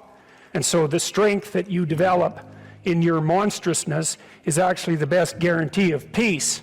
And that's partly why Jung believed that it was necessary for people to integrate their shadow. And he said that was a terrible thing for people to attempt, because the human shadow, which is all those things about yourself that you don't want to realize, reaches all the way to hell. And what he meant by that was, it's through an analysis of your own shadow that you can come to understand why other people are capable, and you as well, of the sorts of terrible atrocities that characterized, let's say, the 20th century. And without that understanding, there's no possibility of bringing it under control. When you study Nazi Germany, for example, or you study the Soviet Union, particularly under Stalin, and you're asking yourself, well, what are these perpetrators like? Forget about the victims, let's talk about the perpetrators. The answer is, they're just like you. And if you don't know that, that just means that you don't know anything about people, including yourself. And then it also means that you have to discover why they're just like you. And believe me, that's no picnic. So that's enough to traumatize people, and that's partly why they don't do it. And it's also partly why the path to enlightenment and wisdom is seldom trod upon, because if it was all a matter of following your bliss and doing what made you happy, then everyone in the world would be a paragon of wisdom. But it's not that at all. It's a matter of facing the thing you least want to face. If you concentrate solely on your career, you can get a long way in your career. And I would say that that's a strategy that a minority of men preferentially do. That's all they do. They work like 70, 80 hours a week. They go flat out on their career. They're staking everything on the small probability of exceptional status in a narrow domain. But it's hard on them. They don't have a life. It's very difficult for them to have a family. They don't know how to take any leisure activity. Like, they get very one-dimensional. Now, it may be that that unidimensionality is the price you have to pay to be exceptional at one thing, right? Because if you're going to be something like a genius-level mathematician, and you want to do that for, or a scientist, say, it's like you're in your lab all the time, you're working 70 hours a week or 80 hours a week, you're smart, you're dedicated, you're unidimensional, and that's how you get to beat all the other people who are doing that. It's the only way. But the problem is, you don't get a life. Now, if you love being a scientist and you have that kind of focus of mind, well, first of all, you're a rare person, and second, you're going to pay for it. But fine, more power to you. But it's a risky business to do that. You sacrifice a lot for it. You know, and I would say most often, if you're speaking about having a healthy life, that isn't what you do. You spread yourself out more. So, you know, you have a family, you have some things that you do outside of work that are meaningful to you and useful. You have a network of friends. Well, those 3 things alone, or 4 things alone, are plenty to keep you well oriented. And then if one of those things collapses, you know, everything doesn't go.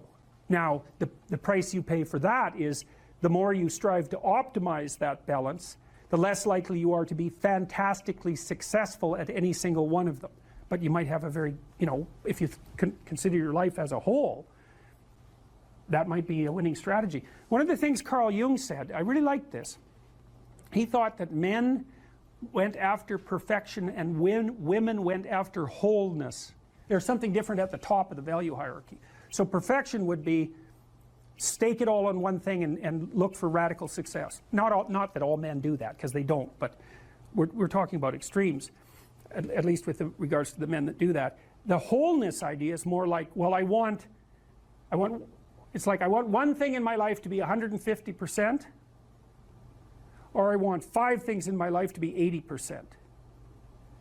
Well, there's a lot more richness in a life where you have 5 things operating at 80%, but you're not operating at any of them at 150%.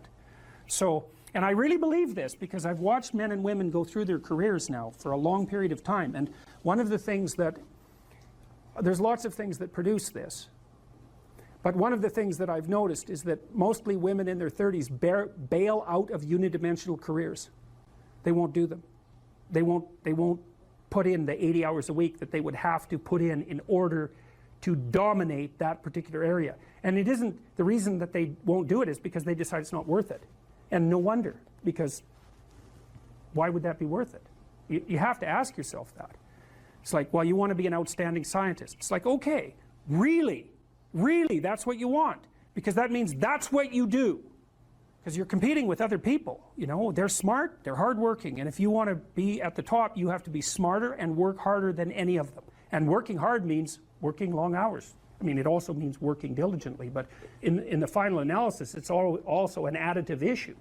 If I'm smart and hardworking and I can crank out for 70 hours a week, and you do it for 30, it's like, in 2 years, I'm so far ahead of you, you will never, ever catch up. And I think partly, maybe part of the reason too that women are oriented that way more than men, I think there's 2 reasons. One is socioeconomic status does not make women more attractive on the mating market, but it does make men more attractive.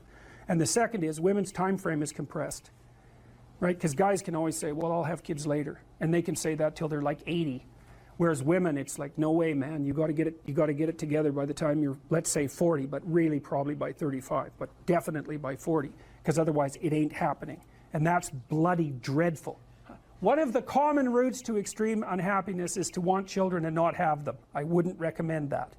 You know, you see couples who are in their 30s. 1 couple in 3 over the age of 30 has fertility problems. That's defined as inability to conceive after 1 year of trying. 1 in 3.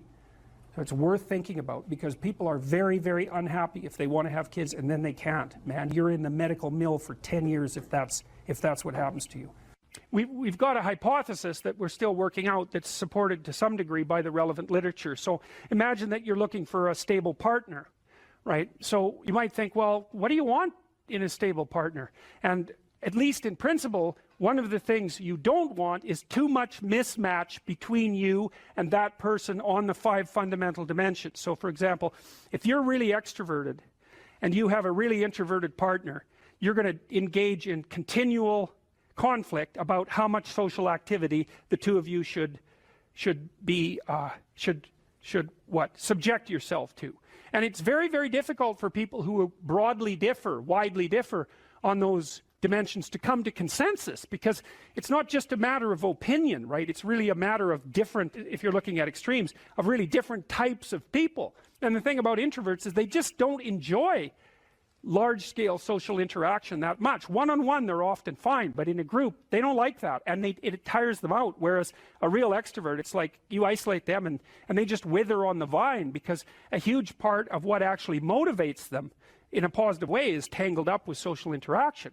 And so if you're an agreeable person and you have a particularly disagreeable partner, you're also going to run into problems, because the agreeable person will say whatever you want whenever, and the disagreeable person will say, well, I'd like to know what the hell you want for a change, and be much more harsh and much more demanding in the situation. And the agreeable person is going to find the disagreeable person harsh and unpleasant, and the disagreeable person is going to find the agreeable person wishy-washy and unable to stand up for themselves. And again, that's actually one of the primary sources of tension between men and women, because women tend to be higher in agreeableness than men. It's about half a standard deviation, which is quite quite a large difference by psychological standards. And so what that means, I probably haven't got the statistic quite right. If you have a group of men and women and you pick out random pairs, the woman is going to be more agreeable than the man 60% of the time. So that's not an overwhelming proportion, but it's reliable, and it's quite large by psychological standards. So there's the problem with agreeableness. With conscientiousness, well, if you're conscientious, you're industrious and orderly. And orderly people seem to be sensitive to disgust, which is something we'll talk about in detail later. We've had a hard time specifying exactly what makes industrious people industrious, because it's hard to come up with an animal model for that sort of thing, and there's no theoretical model. But our latest idea is that, it's not my idea, it's actually the idea of my graduate student, Christine Brophy, is that industrious people find it unpleasant and unsettling to not be doing something.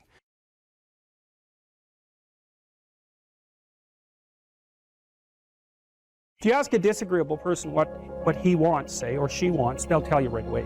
They know. It's like, this is what I want, and this is how I'm going to get it. But agreeable people, especially if they're really agreeable, are so agreeable that they often don't even know what they want, because they're so accustomed to living for other people and to finding out what other people want and to trying to make them comfortable and so forth, that it's harder for them to find a sense of their own desires as they move through life. And that's not... Look, there's situations where that's advantageous, but it's certainly not advantageous if you're going to try to forge yourself a career. That just doesn't work at all. And so, even though on average men and women aren't that much different in terms of their levels of agreeableness by the group, if you go out and you look at the extremes, they're very different. So all of the most agreeable people are women, and all of the most disagreeable people are men. And the thing is, the extremes are often what matter rather than what's in the middle. And so one of the ways that's reflected in society, by the way, is there's way more men in prison. And the best personality predictor of being imprisoned is to be low in agreeableness. It makes you callous. Now you might think, well, what's the opposite of compassion and politeness? And the answer to that is, I think it's best sort of conceptualized as a trading game. So let's say that we're going to play repeated trading games. And if you're very agreeable, then you're going to bargain harder on my behalf than you're going to bargain on your own behalf.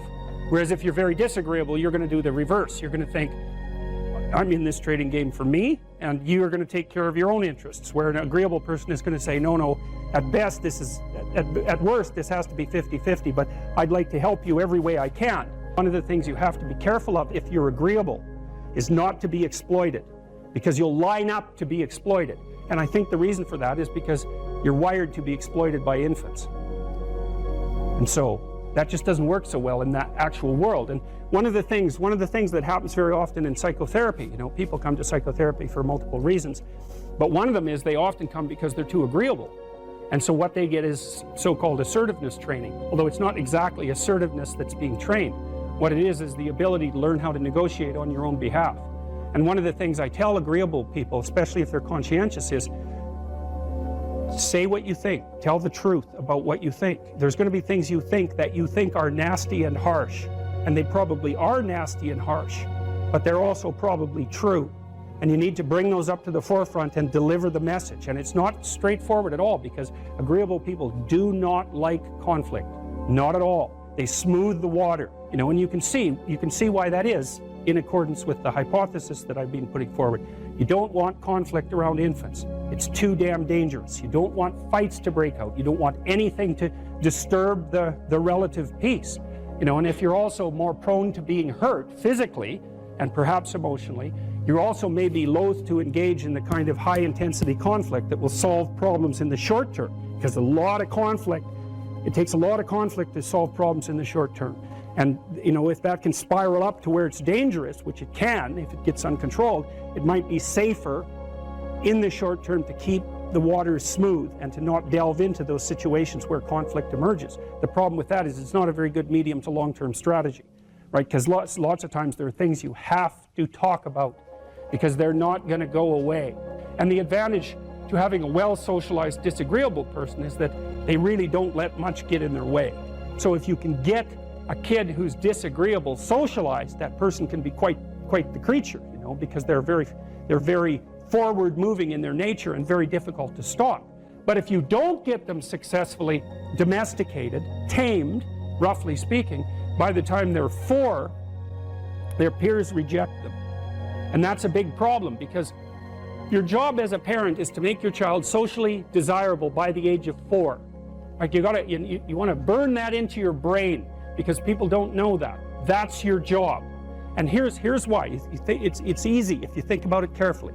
So you imagine you've got a 3-year-old child, so sort of halfway through that initial period of socialization, and you take that child out in public. Okay, what do you want for the child? Who cares about you? What do you want from the child? You want the child to be able to interact with other children and adults, so that the children are welcoming and smile and want to play with him or her, and so the adults are happy to see the child and treat him or her properly. And if your child's a horrible little monster because you're afraid of disciplining them, or you don't know how to do that properly, then what they're going to do is they're going to experience nothing but rejection from other children and false smiles from other parents and adults. And so then you're throwing the child out there into a world where every single face that they see is either hostile or lying. And that's not something that's going to be particularly conducive to the mental health or the well-being of your child. If your child can learn a couple simple rules of behavior, like don't interrupt adults when they're talking too much, and pay attention, and try not to hit the other kids over the head with the truck any more than is absolutely necessary, and share and play properly, then when they meet other kids, the kids are going to try out a few little play routines on them, and that's going to go well, and then they're going to go off and socialize each other for the rest of their lives. Because that's what happens, is that from 4 years old onwards, the primary socialization with children takes place among other children. And so if the kids don't get in on that early, they don't move into that developmental spiral upwards, and they're left behind. And you can imagine how terrible that is, because a 4-year-old will not play with another 4-year-old who's 2. But a 5-year-old certainly will not play with a 5-year-old who's 2, right? Because the gap is just starting to get unbelievably large. And so the kids start out behind, and then the peers leave them behind, and then those kids are alienated and outside the peer group for the rest of their life. Well, those are the ones that grow up to be long-term antisocial, right? They're already aggressive. It doesn't dip down. Now, what happens to normal boys, roughly speaking? Imagine the aggressive 2-year-old types. They get socialized, so their level of aggression goes down, and then they hit puberty and testosterone kicks in, and bang, levels of aggression go back up. And so that's why males are criminals between the ages roughly of 16 and about 25. So, and it matches the creativity curve, by the way. It's so cool. If you look at the spike of creativity among men, 16 to 25, then it starts to go down. Criminality matches that absolutely perfectly. So that's quite cool. So, and the testosterone levels raise the average level of aggression among men. It's more dominance than aggression, actually, and testosterone is by no means all bad. And then it starts to decrease at about age 25 or 26, which is usually when men stop staying up late at night, stop drinking as much, develop a full-time career, and take on the burdens and responsibilities and opportunities that are associated with a long-term partner and family. And so, well, so that's the development of what I would call predatory aggression, because I also think that the agreeableness distribution is probably something like predatory aggression versus maternal sympathy. It's something like that. So if you look at other mammals that are predators, because we're predators as well as prey animals, if you look at other animals like bears, the male bear has absolutely nothing to do with the raising of the infants. In fact, the female bears will keep the male the hell away, because he's likely to kill the infants and maybe even to eat them. So there's no maternality at all in solitary male mammalian predators. It's really useful to investigate the viewpoints of people who have opposing views to yours, because they'll tell you things. Not only will they tell you things you don't know, they'll also tell you how to see the world in ways that you don't see it. And they'll also have skills that you don't have, that you could develop. So for example, if you're an introverted person, it's very useful to watch an extroverted person, because the extroverted person has ways of being in the social world that aren't natural to you, that you can use to improve your toolkit. And if you're disagreeable, one of the best things to do with disagreeable people, especially if that's alienating them from other people, for example, because it can, people treat you like you're a selfish, arrogant son of a, maybe that's because you are. It's like, okay, so what do you do about that? One of the most promising treatments, let's say for that, is get the person to do something for someone else once a day, just as a practice, and learn how to do it. Maybe you can wake the circuit up, you know, if you think that it's lying dormant in you, which is probably right. You know, I think we have a very wide range of propensities within us. Some are switched on, genetic propensities. Some are switched on, but I think that if you put yourself in the right situation or walk yourself through the right exercises, you can switch some of these other things on as well. But it takes work and dedication and discipline. I would say, generally speaking, if you want to adapt yourself properly to life, you should find a niche in the environment that corresponds with your temperament. Right? You shouldn't work at cross purposes to your temperament because it's just too damn difficult. But having done that, then you should work on developing the skills and viewpoints that exist in the space opposite to your personality, because that's where you're fundamentally underdeveloped. And that way I think you can extend out your temperamental capability across a wider range. And to me, that's roughly equivalent as bringing a richer toolkit to each situation. You know, so if you're hyper extroverted, you should probably learn to shut up at parties now and then and listen just to see what's going on, to see if you can manage it, you know. And if you're introverted, well, then you should learn how to speak in public and to learn how to go to parties without hiding in the corner and saying nothing to anyone. You know, and if you're agreeable, then you need to learn how to be disagreeable so people can't push you around. And if you're disagreeable, you need to learn how to be agreeable so that you're not an evil son of a bitch. So, and the same thing applies even in the conscientious domain. It's like if you're too conscientious, you need to learn to relax and let go a little bit. And if you're unconscientious, it's time, like, get out the Google Calendar, man, and start scheduling your day, right? And beat yourself on the back of the head with a stick until you're disciplined enough so that you can actually stick to something for some length of time and not living in absolute squalor, which is something that would characterize someone who's very disorderly, for example, because they don't notice. It doesn't bother them, disorder. It's like, maybe they can see it, but it doesn't have any emotional valence, and so it doesn't have any motivational significance. You know, so the other thing you might want to think about too, if you're choosing a partner, is try not to choose someone who's too distant from you on the temperamental variables, because you're going to have a hard time bridging the gap. You know, it's hard for an introverted person and an extroverted person to coexist. And it's really hard for an orderly person and a disorderly person to coexist, because they will drive each other nuts. Why don't you pick up? Why are you so obsessed by it? That's the basic argument, you know. So it's useful to know about your temperament so that you can negotiate the space with your partner as well. And I don't think you should try to find someone who's exactly the same as you, because then you don't have the benefits of the alternative viewpoint.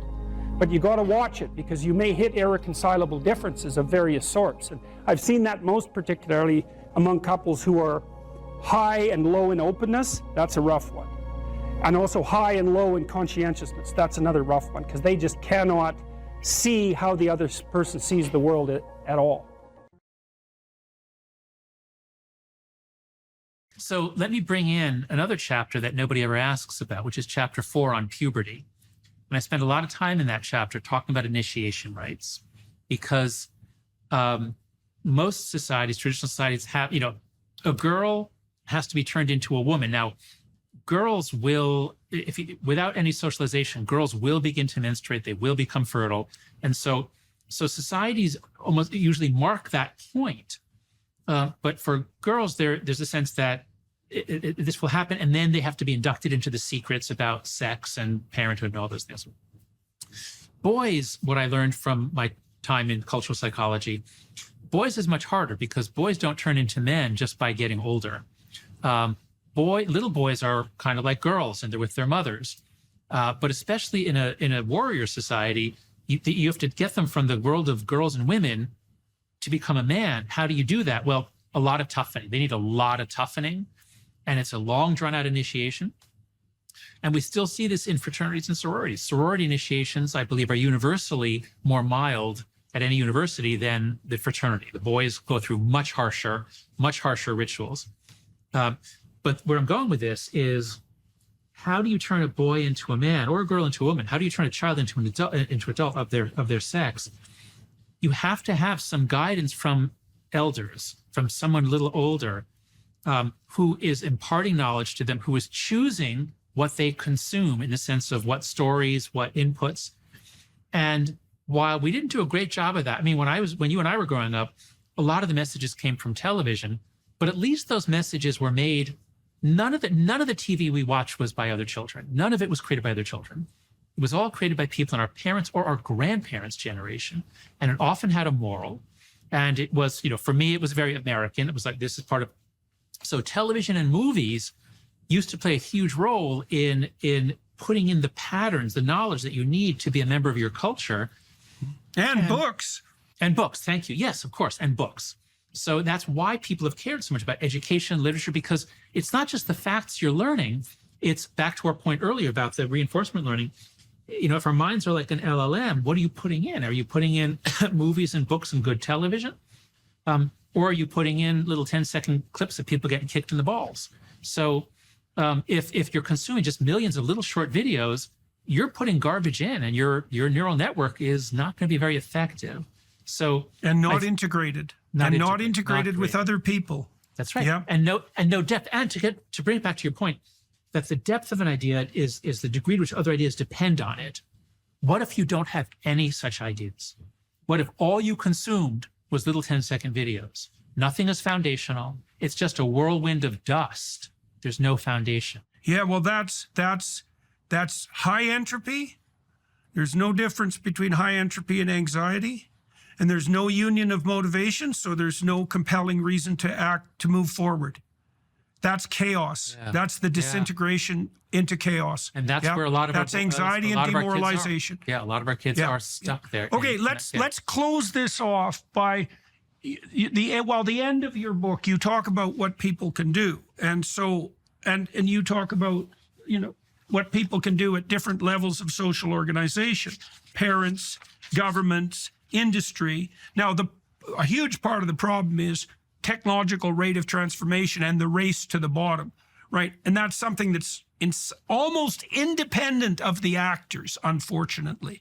It's implicit in the technology. But anyways, and I think this is what we'll do on the Daily Wire side. I would like to talk to you about what has happened in consequence of your book and what effective steps people have taken. So let's do that. But give people an overview of what you think the institutions, broadly speaking, must and should do about this fragmentation and race to the bottom. So the key to understanding how this problem got so big so fast and why it's so hard to get out of is the concept of a collective action problem.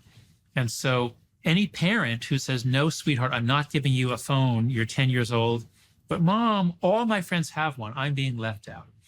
That's a collective action problem. If it was only half of the kids had it, it would be very easy to resist. But when your child's the only one, same with social media. And so these things, with cigarettes, at the peak of teen smoking in the 90s, it was, I think, 37% of American high school students smoked. You didn't have to smoke because a third of your classmates were smoking. Well, with social media, you do. If half your classmates are on and they're talking about you, you have to be on. Everybody ends up on. So it's a collective action problem. How do you solve collective action problems? Collectively. And so you can have, so what I propose 4 norms that if we can do these 4 norms, we roll back the phone-based childhood. And there's a role for different actors too, but here are the 4 main norms. The first is no smartphone before high school. Let kids have a flip phone, a basic phone, let them communicate, let them call each other, let them text. But do not let these companies get to them and take up every moment of their day. Now, I don't think this should be a law. In Europe, when I'm there, sometimes they say, we should pass a law banning smartphones for those under 14. As an American, I don't think we should say, you parents, you cannot give your child. So this is a norm. And as long as a bunch of parents start adhering to it, it becomes easier for everyone in the community to do it. So that's the first norm. No smartphone before high school, or 14 if it's not in your country high school. The second norm is no social media till 16. Now this, some of us are doing as a norm. I laid this down for my kids. But it's hard because I'm imposing a cost on my daughter. She says she's the only one who doesn't have Snapchat. That might be an exaggeration, but it feels all her friends have it and they communicate with it. Here is where we really, really need help from legislators. We have minimum ages on things that involve graphic sex, horrific violence, addiction, and physical harm. If your kid's on Instagram, Snapchat, and TikTok, they're getting all that. So These are inherently adult activities, talking with adult strangers. We need a minimum age. And Australia has done it. Australia passed a law, it's going to take effect in November, that the minimum age is 16, and the companies have to enforce it. And there are a lot of ways to do that. So many companies do age verification. So that's the second norm. The third norm is phone-free schools.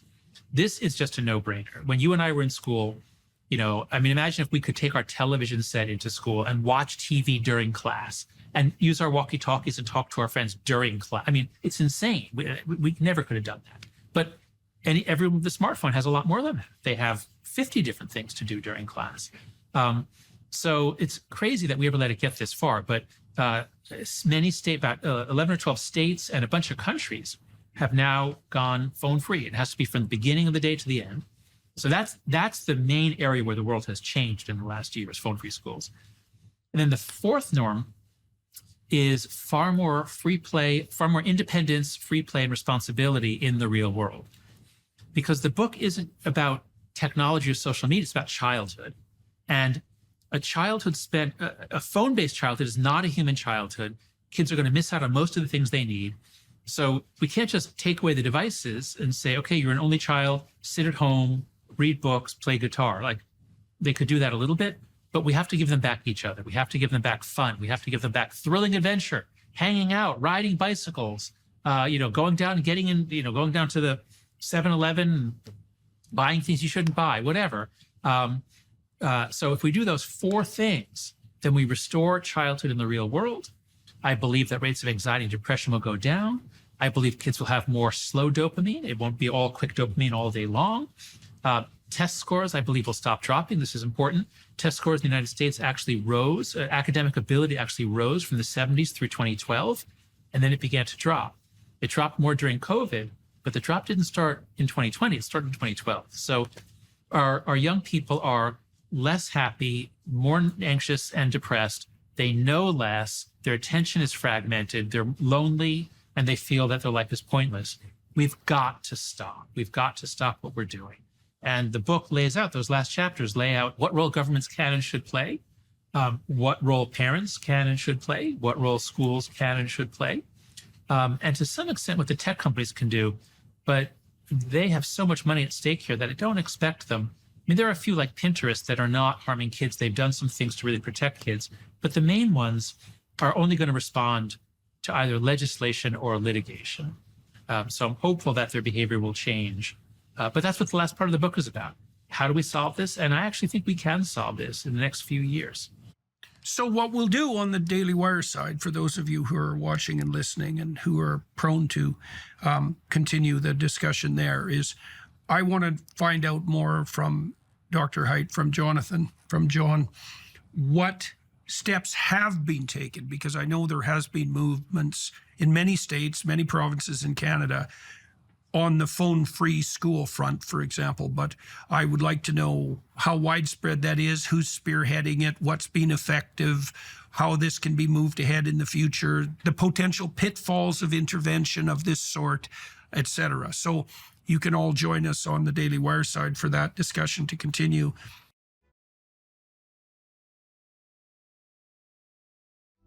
You say you are morally obligated to do remarkable things. Mm-hmm. Why?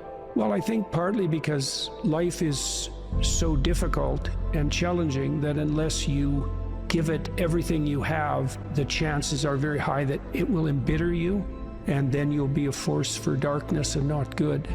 And so, the fact that life is short and can be brutal can terrify you into hiding and avoiding. You can flip that on its head and understand that since you're all in anyways, you might as well take the risks that are adventurous. There isn't anything more adventurous than the truth.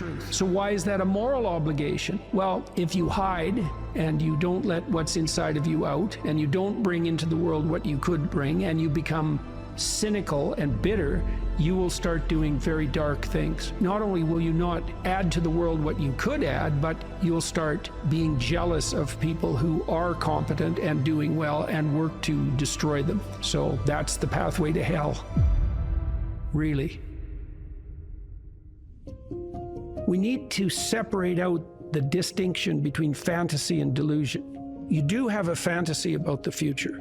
So you have to provisionally map the future. That's what a plan is. That doesn't make it a delusion. Like, it becomes a delusion when the map bears no relationship to the underlying territory. So if you have a strategy for the future, maybe let's say that your strategy for the future is that you have 5 million YouTube subscribers in 3 years. Well, you have no evidence of the strict sort that that's how it's going to be, because anything could happen between now and 3 years from now, let's say. But there's no reason to call that a delusion.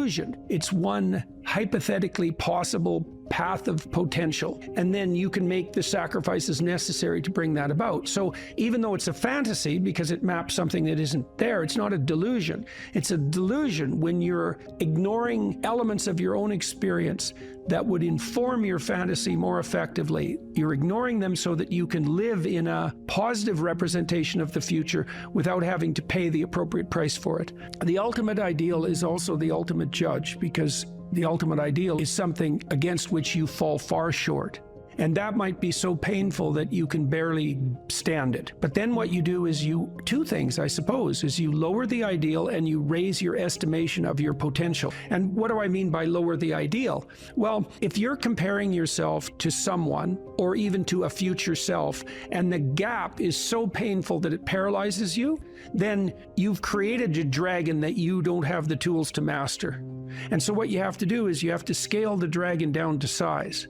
And you want to scale the dragon down to size until it's a size that you are willing to move toward, however small that is. Now, if you're here and your ideal is here and that gap is unbearable, then you reduce the gap and you reduce the gap. And you're going to have to do that anyways, because you're not going to move from where you are to perfect in one fell swoop, right? There's going to be incremental steps.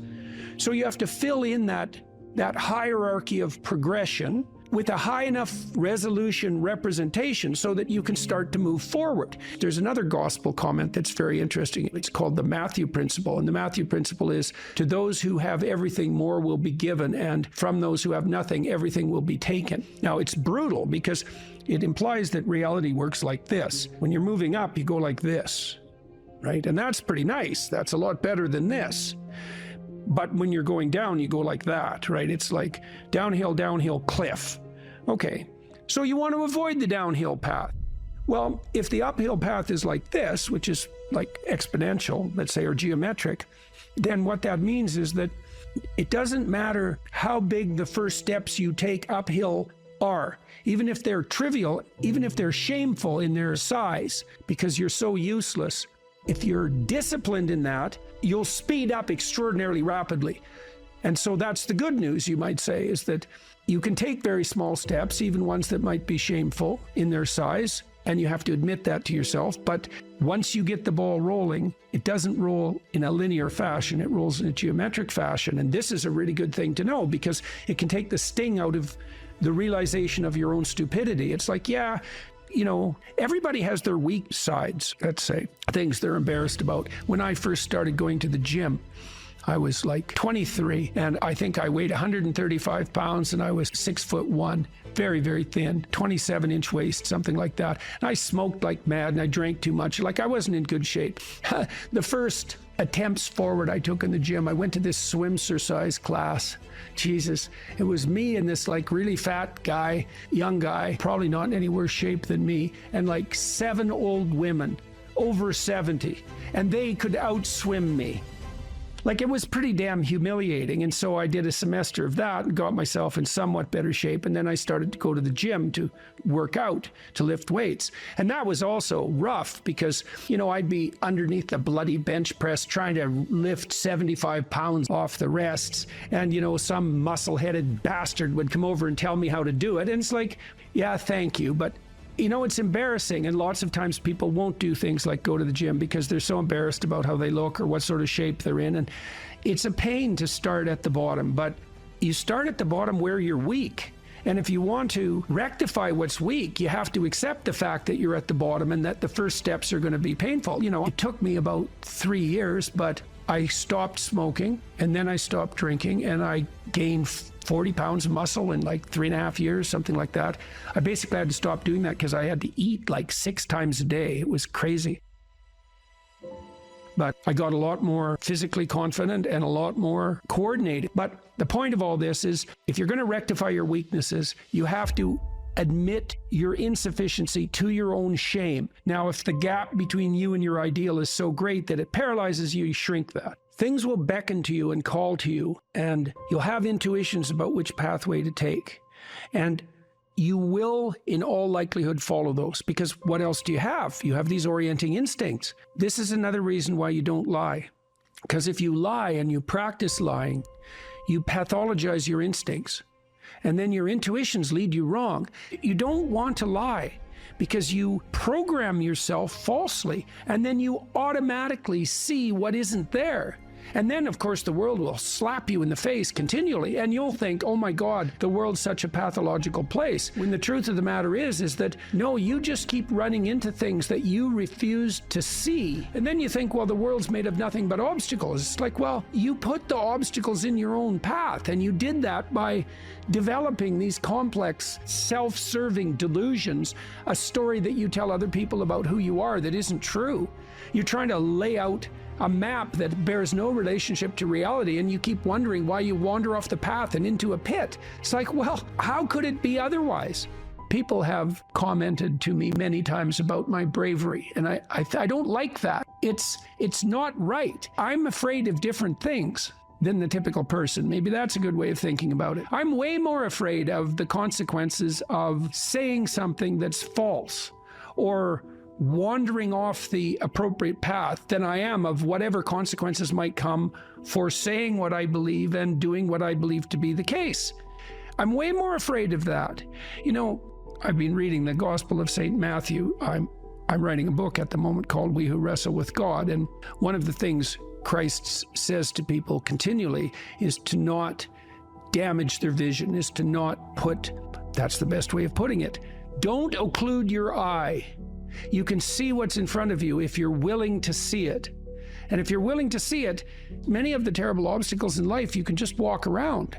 But if you blind yourself purposefully to follow your own narrow, self-serving delusion, you're going to run into terrible things and terrible people and the terrible part of your own soul all the time. That's what you should be afraid of. You can't be isolated, alone, without responsibility and pursuing your hedonistic nonsense and not be insane and miserable. Those are all the same thing, right? And so, you know, it's got to the point, I've said things that have made me somewhat unpopular, like it's very difficult for people to mature until they have a child. You find a huge part of what you are in that relationship. It makes you responsible, makes you grow up. It gives you the opportunity to mentor someone. You have someone around who's more important than you. Well, that's part of being mentally healthy. It's a huge part of it. This enterprise that I've helped put together, Alliance for Responsible Citizenship, we're trying to put forward a model of governance. It's called a subsidiary model, and the idea is that people have multiple social roles that scale. No, there's you. You should take care of yourself, integrate yourself, which means you can conduct yourself properly across the medium to long run. You're self-sustaining. Then you can maybe extend that to your partner, and then to your family, and then to your local community, and then to broader communities as you become more and more competent and able to take on that responsibility. That's the alternative to isolated hedonic slavery. You slave to your own whims, and it's the alternative to tyranny, because if you take on all that responsibility, you don't have any need for someone to govern you. It's truly the case that your sanity is the concordance between you as an individual and the world. That's the sanity. You're distributed out into the world, and you should be, and that's, you want to be. That's where the adventure is. You want to be solipsistic? The solipsistic porn masturbator. Jesus, it's no wonder you be aimless and miserable. Well, God, it's so pathetic. Why am I so unhappy? It's because you think about yourself. Oh, no, you think about the lowest impulses in yourself all the time. That's why you're miserable. People exist in a sacrificial relationship to the world. What does that mean? It seems to mean something like, Human beings are aware of their extended self. You know you're going to be around tomorrow and next week and next month and next year and 5 years from now and 10 years from now. Now it's less certain as you go out, but you do have the sense of yourself as something that stretches across the decades. Okay, and so what that means is that you have to conduct yourself in a manner that isn't merely immediate. You have to conduct yourself in a manner that will work across time. Now, how do people do that? They work. Work is a sacrificial gesture. So you work, by definition, virtually. Work is the sacrifice of the present for the future. I mean, maybe someone can come up with a better definition of work than that, but I don't think so. It's like you put in time and effort right now, even if it's something not what you'd like to be doing at the moment. You put in time and effort because you believe. What the hell does that mean? You believe it'll pay off. Well, is that a contract with the future? Is it a covenant? Because the relationship that the biblical corpus characterizes human striving is covenantal. It's a bargain. The bargain is you make the right sacrifices and they pay off. That's the bargain. Now, you might say, well, that's just part of the social contract, but the biblical corpus insists that it's deeper than that. It's built into the structure of reality itself. And that if you got the sacrifices right, the future would be paradisal. That's a kind of sacrifice right there, is that you're willing to sacrifice your short-term physiological and psychological comfort for a medium to long-term benefit. It's the essence of sacrifice. This is something the atheists don't understand about the biblical narrative, is that the narrative insists that we live in a sacrificial relationship. It's the essence of humanity to live in a sacrificial relationship. It's like, well, is that true or not? Well, as you mature, your relationships are more sacrificial. It's less about what you, in your narrow sense, want right now, and it's more about what's good over the medium to long run, including other people. Well, that's a sacrificial relationship. Now, the covenant, and this is a matter of faith. It's the matter of the deepest faith. Are you willing to act out the proposition that the way to make the world reveal its will suffice? There's technically two different forms of reward. There's consummatory reward. That's what an orgasm is. It's consummatory reward. It brings the behavioral and perceptual sequence to a halt. It ends it, right? At the climax, it ends it. But then it's over. That journey is over, right? Then there's the dopaminergic reward, and dopaminergic reward is evidence of advancement towards a goal, right? Okay, so there's a corollary to that. Well, how do you become optimally engaged? Because dopamine facilitates engagement and focus, which is why drugs like amphetamines can be used for kids who are attention deficit disorder. You tap up the dopamine response, they lock on, right? Okay, so they're locking on to a goal-directed pursuit. The problem with amphetamines is that they can lock you on so hard you can't get out of the frame. So like kids on amphetamines will obsess, for example, about cleaning up their closet. They can't switch to the next activity. Okay, dopaminergic reward is reward that's accrued in relationship to a goal. Okay, so what's an implication of that? Well, pursue the highest possible goal. Well, why? Because the kick from advancement is higher. Now, you have to balance that. It can't be, you have to advance, right? Because imagine the reward's got two components. Number one is you're moving towards something valuable. Okay, so you want it to be as valuable as possible. Okay, but you have to be moving. You need something extremely valuable that you can move towards. Okay, so part of the reason that you establish a relationship with God, let's say, is because that's what sets the upper bound to your vision. It's like, I want things to be the best they could be. That's a vision of paradise. Well, that has to be fractionated into, your proximal decisions, but lurking behind that should be this continual movement towards, what would you say, a heaven that recedes as you approach it. That's the proper vision of heaven. A heaven is a place that's perfect and getting better, both at the same time. That's what music shows you, because a great piece of music is perfect, but it's just getting better as it unfolds. And you need that. This is part of the problem with a static utopian vision, something Dostoevsky criticized. If you gave people nothing but consummatory reward, he famously says, so that they can do nothing but sit in tubs of hot water, eat cake, and busy themselves with the continuation of the species, human beings would break that all to hell in a moment just so they have something interesting to do. If you run yourself through a disciplinary process, so you accomplish something, maybe you don't attain the goal you were aiming at, but you accrue a new way of looking at the world and a set of skills. Well, if you just keep doing that, you have multiple ways of looking at the world and more skill. Well, that's your storehouse of treasure. As you walk through life in your normal mode, things will call to you. And if you pursue them, they will take you deep. It doesn't really matter what it is that call. What matters is that you pursue it, and you pursue it to the depths. And as you pursue it to the depths, you will become transformed. And if you do that without reservation, that will turn you into the person who frees the slaves and opposes the tyrants. And that is how it works. That's the call. And that can happen in any direction, virtually any direction. You just have to pursue it with sufficient faith.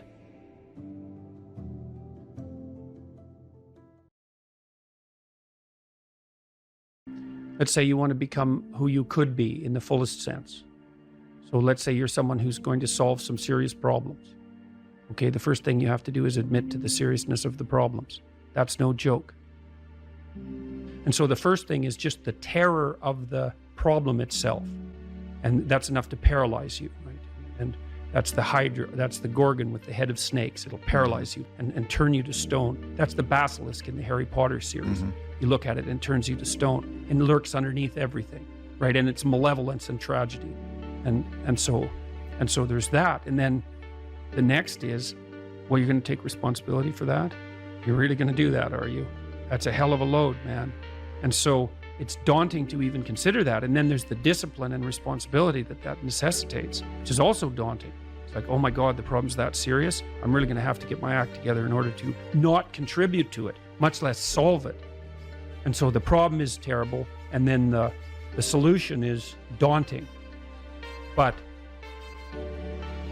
the upside of that is like, well, there isn't anything better to have than a problem that's worth solving, like that's really worth solving, right? And so the more of that you take on, the more you have a reason to get out of bed in the morning, no matter what. Like, I'm getting up, I'm trudging forward. Doesn't matter what I'm suffering from. I've got things that need to be done. They're necessary.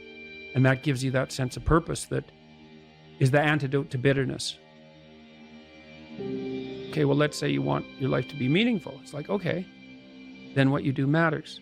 It actually matters. Or how starting to clean up the room changed their life. That's quite fun because it's something I always tell people to do instead of going out and protesting. Jesus, I just can't stand Cleaning up that. the room? Yeah. Meaning? Well, my sense is that if you want to change the world, you start from yourself and work outward because you build your competence that way.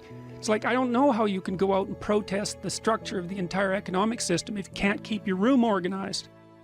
Well, I made a video call, which was called Message to Millennials, where it was called How to Change the World Properly. A bit of it on the pretentious side, I suppose, but I was trying to produce something that was a counterposition to this idea that what you should do is go out and fix up other people. You know, that's just not right. And there's a New Testament line about that, something about, you know, not worrying too much about the log in your neighbor's eye, or about the speck in your neighbor's eye when you have a log in your eye. What would the world be like if people stopped avoiding the things they knew they should do? You know, because the question is, how much are we contributing to the fact that life is an existential catastrophe and a tragedy? How much is our own corruption contributing to that? That's a really worthwhile question.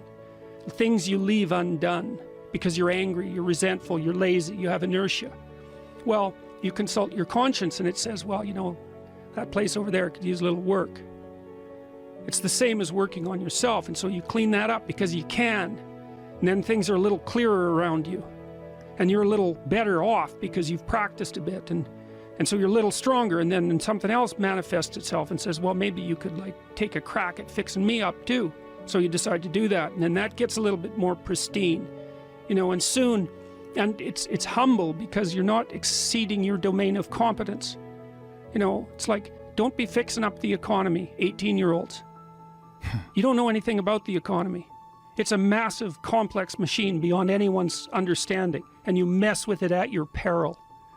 So, and can you even clean up your own room? No. Well, you should think about that. You should think about that. What could you do to improve yourself? Well, let's step one step backwards. The first question might be, why should you even bother improving yourself? And I think the answer to that is something like, so you don't suffer any more stupidly than you have to. And maybe so others don't have to either. It's something like that. You know, like there's a real injunction at the bottom of it. It's not some casual self-help doctrine. It's that if you don't organize yourself properly, you'll pay for it, and in a big way, and so will the people around you. Now, and you could say, well, I don't care about that, but that's actually not true. You actually do care about that, because if you're in pain, you will care about it. And so you do care about it, even if it's just that negative way, you know.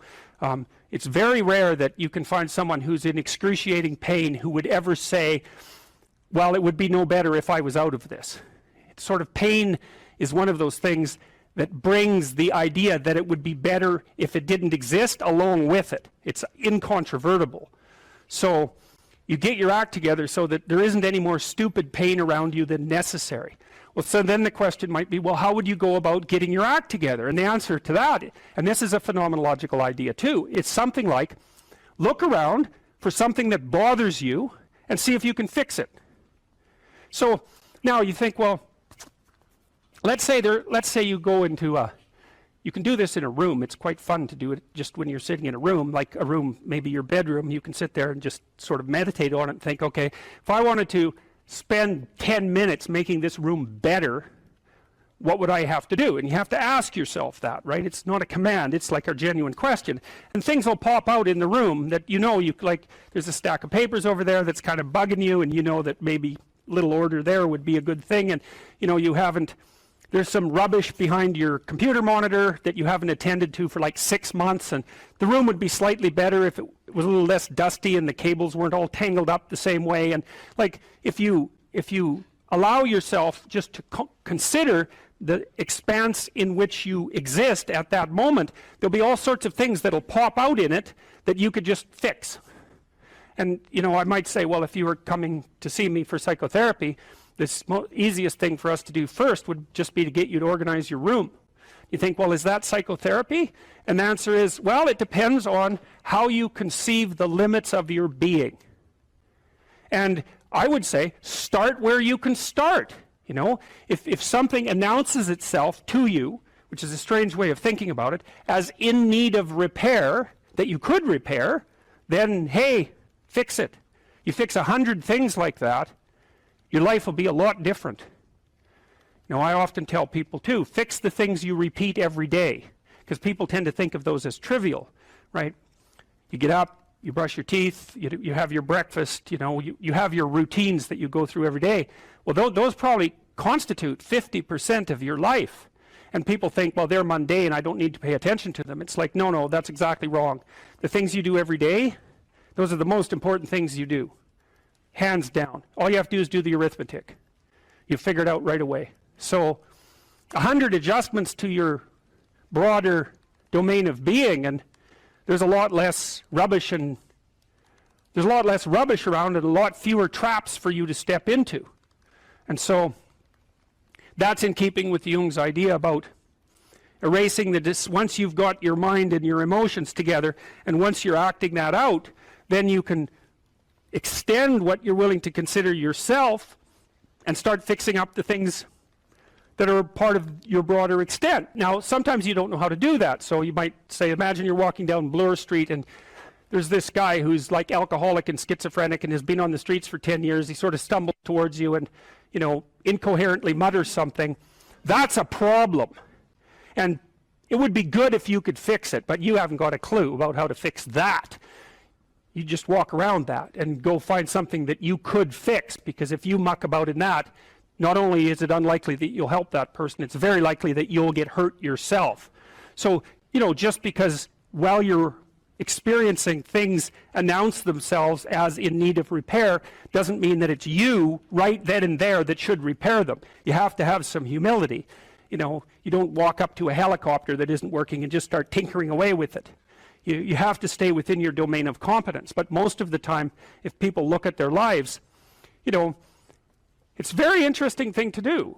I like the idea of the room, because you can do that at the drop of a hat. You know, you go back to where you live and sit down and think, okay, I'm going to make this place better for half an hour. What should I do? And you have to ask.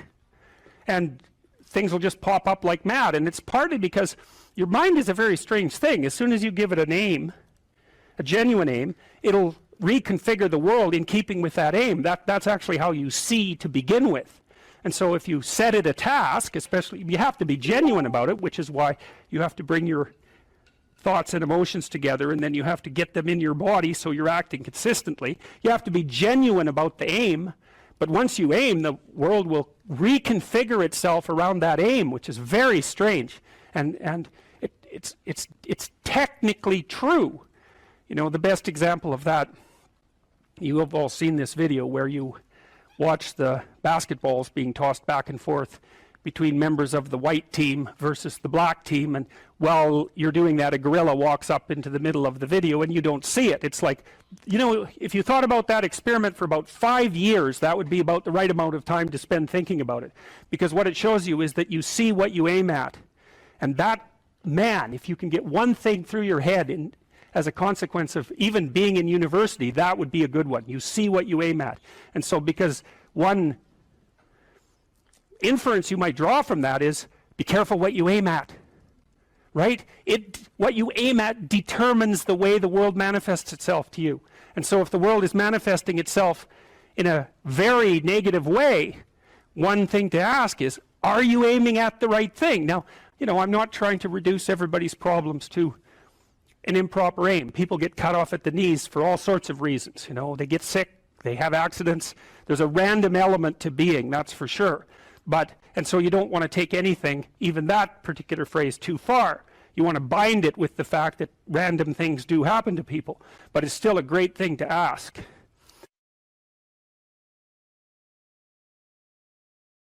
You're sitting on the edge of the bed trying to have an honest dialogue with yourself, and the little voice says, you know, it's pretty disgusting in here.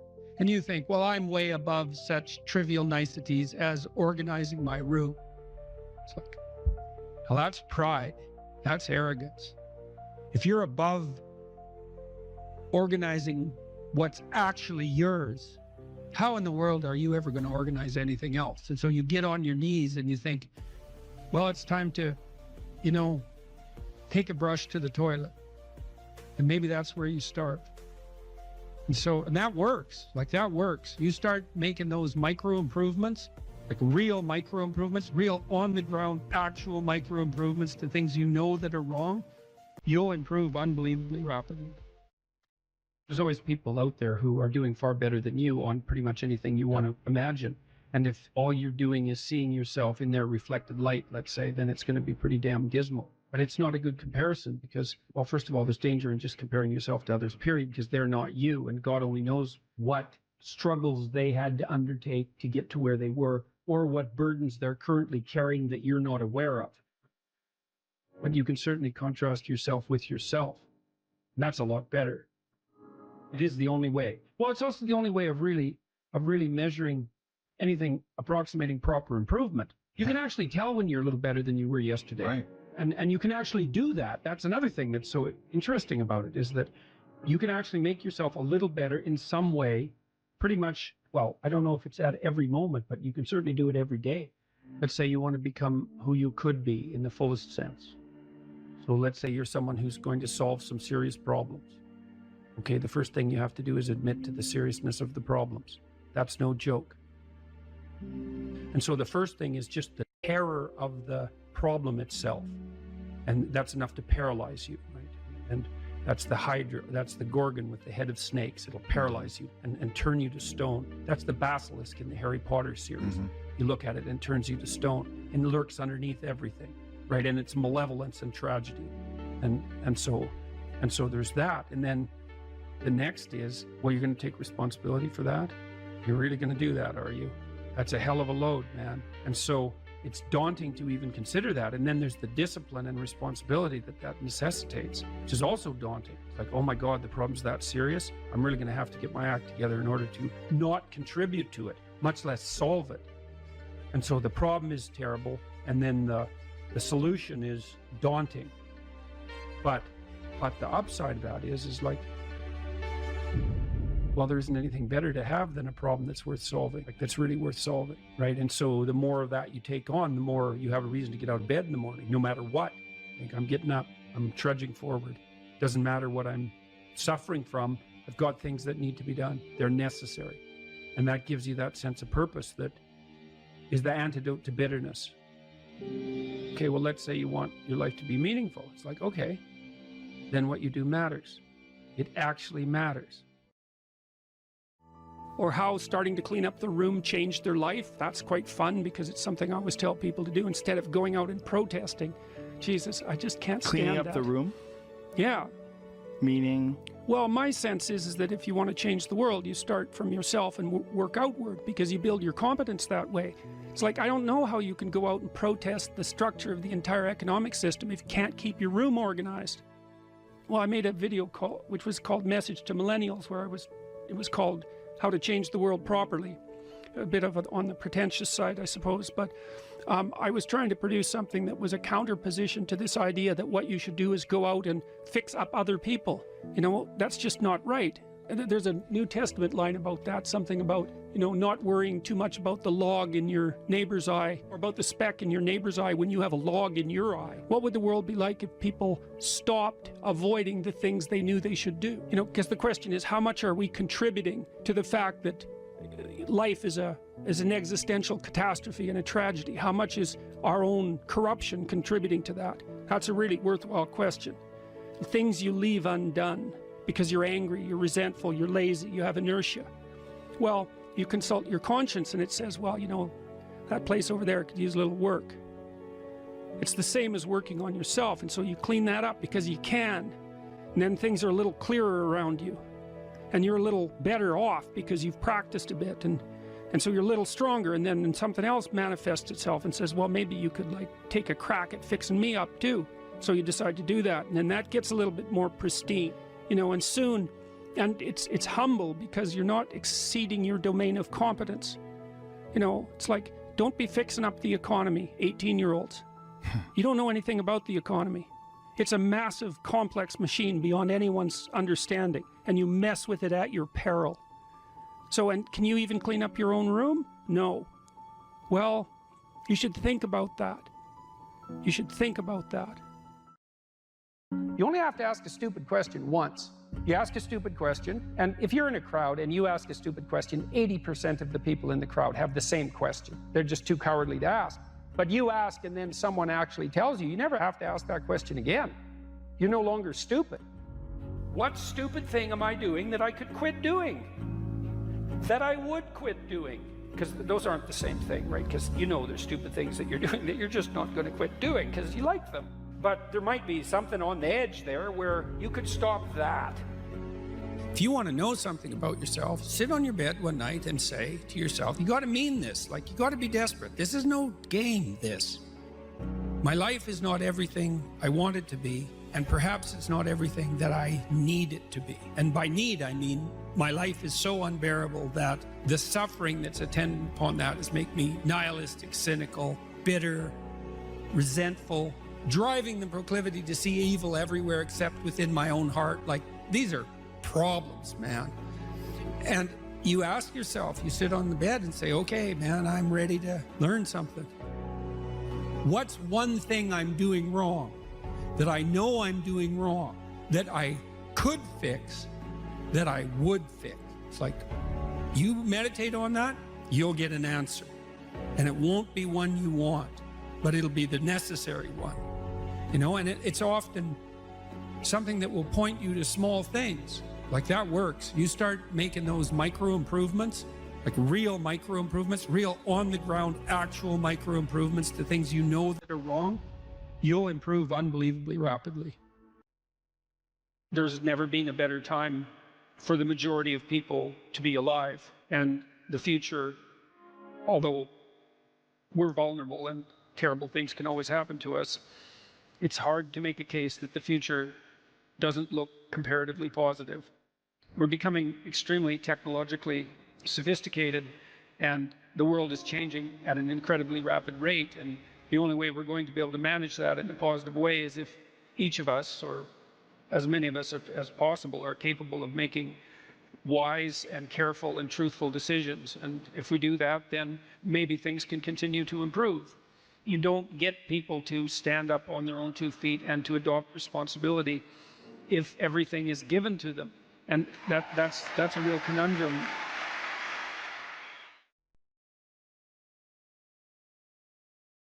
Well, so you're moving from point A to point B in your little circumscribed world. You've made everything invisible. And as long as that works, then your theory's good enough. It's accurate enough. It's true enough. You're in your little paradise. But if something comes up and objects, well, that's where your character is tested fundamentally. That's the character test. It's like, what do you do with messages of error? And that's a tricky issue. Okay, so here's a solution to that. Here's what not to do. I am a bad person. I got to see myself. I'm a bad person. I might as well just go jump off the bridge. It's like, no, that's not good, because what that means is that every time you try to learn something, you're going to make a mistake, because what do you know? So you're going to make mistakes. And if the rule is every time you make a mistake, you're going to go jump off the bridge, then that's not a useful problem-solving strategy. And so when you make a mistake, you don't get to beat yourself to death with a club. It's a bad strategy, and you'll have your internal tyrant in there who's perfectly happy about doing that. That's the, overactive superego that Freud talked about. Maybe it came to you via a parent who was too authoritarian, or a grandparent, or maybe it's just you because you're disagreeable and neurotic, and so you'll take or hyper-conscientious. You'll take yourself apart. Well, you've got a problem. Something has objected to you. Then the question is, well, what does that mean? Well, maybe you're not looking at the world right. Maybe your goals are wrong. Maybe you're not acting properly. It's okay. So the question that arises when an obstacle emerges is, which part of this structure needs attention? And the first answer can't be all of it, which is why when you're arguing with someone in an intimate relationship and you're angry at them and you want to win, which is a big mistake, you want to win, you say, well, this is what you're like. Here's another 10 examples of how you've done that in the past, and I can enumerate more of them if you'd like. And so that's actually what you're like, and I've tried fixing you and it didn't work, and so it looks like you're going to be like that up into the future, and you're basically saying to them, well, you're a bad person, and the only thing they can do is either collapse or punch you. And punching you is actually better than collapsing. You know what I mean? It's such a counterproductive way of arguing. You don't leave the person any out. And so maybe, well, they're civilized, so it doesn't get physical. Well, maybe that's good and maybe it isn't. But then they end up either really not happy with you in a way that they will manifest the first possible opportunity they get, or they have to go off in the corner and cringe. It's like, great, you won. It's like now your partner's either hates you or is cringing. It's great. That's a real good victory, man. Rack up about 100 victories like that and you'll be in divorce court and spending $250,000 while being miserable about it. Yeah. So anyway, something objects to you and you think, okay, well, I need to take myself apart, right? Because there's a piece that's broken somewhere. And then you might think, well, let's assume it's a little piece to begin with. That's the right mechanism. It's like, okay, you got a C-. That doesn't prove that you're stupid. Now, it implies that you might be stupid, but it doesn't, right, really, it does, and that's why you don't want to look at it. Maybe it implies that you're lazy, or implies that you're ignorant, or like it implies all sorts of terrible. Might imply that you're a bad person even. But you don't want to leap to that, and that's sort of the proclamation of innocence before guilt. Assume that you're the least amount of reprehensible and ignorant possible. And so then you look at the micro routines. It's okay, well, I got a C- in this course. Maybe I should study for that course 15 minutes more a day for the next 3 months. And then you ask yourself, do you think you could do that? No, I'm too useless. Okay, how about 15 minutes every second day? You think you could do that? You put it in your schedule, like 15 minutes every second day in the morning. And that's while you think, well, what's wrong with me? Well, I'm not very good at managing my study schedule. That's not quite down here at the behavioral level, but it's pretty close, because what you can take an action. You can open up your schedule and you can say, oh, I'll mark 15 minutes aside. Then you can practice doing that. It's pretty low level in the hierarchy. It means, well, you're still not a horrible person. You just got to polish up your work ethic. And so what you want to do is it's like the old adage, you got to stand up for yourself, but you don't want to make unnecessary enemies. That's a really good thing to know. It's like, shut the hell up most of the time, but now and then you don't shut up because it's time to say something. You don't want to make unnecessary enemies, though. Well, you don't want to take yourself apart any more than is absolutely necessary. Start little, and you do that with people around you too. Like if you have a child, and the child does something that isn't right, then you think, okay, minimal necessary intervention. What can we do to decrease the probability that that's going to occur in the future? So that's a good thing to know with children. It's also a good thing to know with your partners. You're having an argument with them. It's like, okay, what the hell do you want? What's the minimum thing you can request from them that would satisfy you? And the evil part of your soul is going to be, I want them cringing in a corner. It's like, yeah, get that stuff under control, man. See if you can figure out what that person could offer you that would be minimal that you would accept. And then tell them that. It's like, here's the words I would like you to say in the apology I would like you to formulate, assuming that you think you did something wrong. We have to argue about that because maybe you didn't. But if you did, I want to specify it precisely and narrowly, and I want to give you an escape route. And you might only be able to do it badly because you're still mad. So you apologize half-heartedly. It's like you get a pat on the head for that. Good. Next time it'll be 51%, not half-heartedly. Right? So it's careful training. It's careful training of yourself and other people with the goal in mind, but also with the least amount of harshness possible. And then the other thing to do as well, and this is also true for you, and this is something I learned from studying the behaviorists, is like watch the people around you like a hawk. Whenever they do something that you think is good, you tell them. That's wisdom, man. You'll get so far with that you cannot bloody well believe it, because most people, they're afraid of any number of things, but one of the things they're really afraid of is that now and then they'll creep out of their cynical shell and try to do something good. It's like they're popping out this thing that's unbelievably vulnerable. They'll try to do something good and creep right back into their persona, and they'll look around and see if anyone noticed, and sometimes they'll get punished for it, and then they won't do it again. So don't do that. But then now and then you think, hey, I saw you do this, that was actually pretty good, and they think, oh, wow, someone noticed. It's like, wow. And then they'll think, yeah, I could do that again. And if you want to live with someone for a long period of time, I would say every time they do something that you would like them to do more of, number one, notice. Number two, tell them, right? Because I know you don't want to, because you really want to dominate them. And you don't want them thriving, because then they'd be competition to you, and you wouldn't be able to go complain to your mother about what a miserable partner you have, and you know how delightful that is. So you have to forego all that pleasure if you actually helped your person develop. So you got to get over all that. It's really annoying. So you've got this person pegged as, yeah, you're stuck with them, and maybe it's the best you can do, but you got one eye open. And then every time they do something good, you don't want to notice, because if that elevated them a little bit, you wouldn't be able to feel so resentful and miserable and keep your eye open for the next possible affair. And that is what people are like. That is what people are like, and that's what you're like too. That's what people are like. So you got to decide if that's what you want, or you want to help the person that you're with grow. Now it's dangerous because they might outshine you. Well, good. Then you have someone to compare yourself to. That'd be a good deal. It's really rough with kids, because parents will stop their children from succeeding beyond them. They get jealous, and then they'll put them down, and then they have kids that do not like them, and they'll pay for it.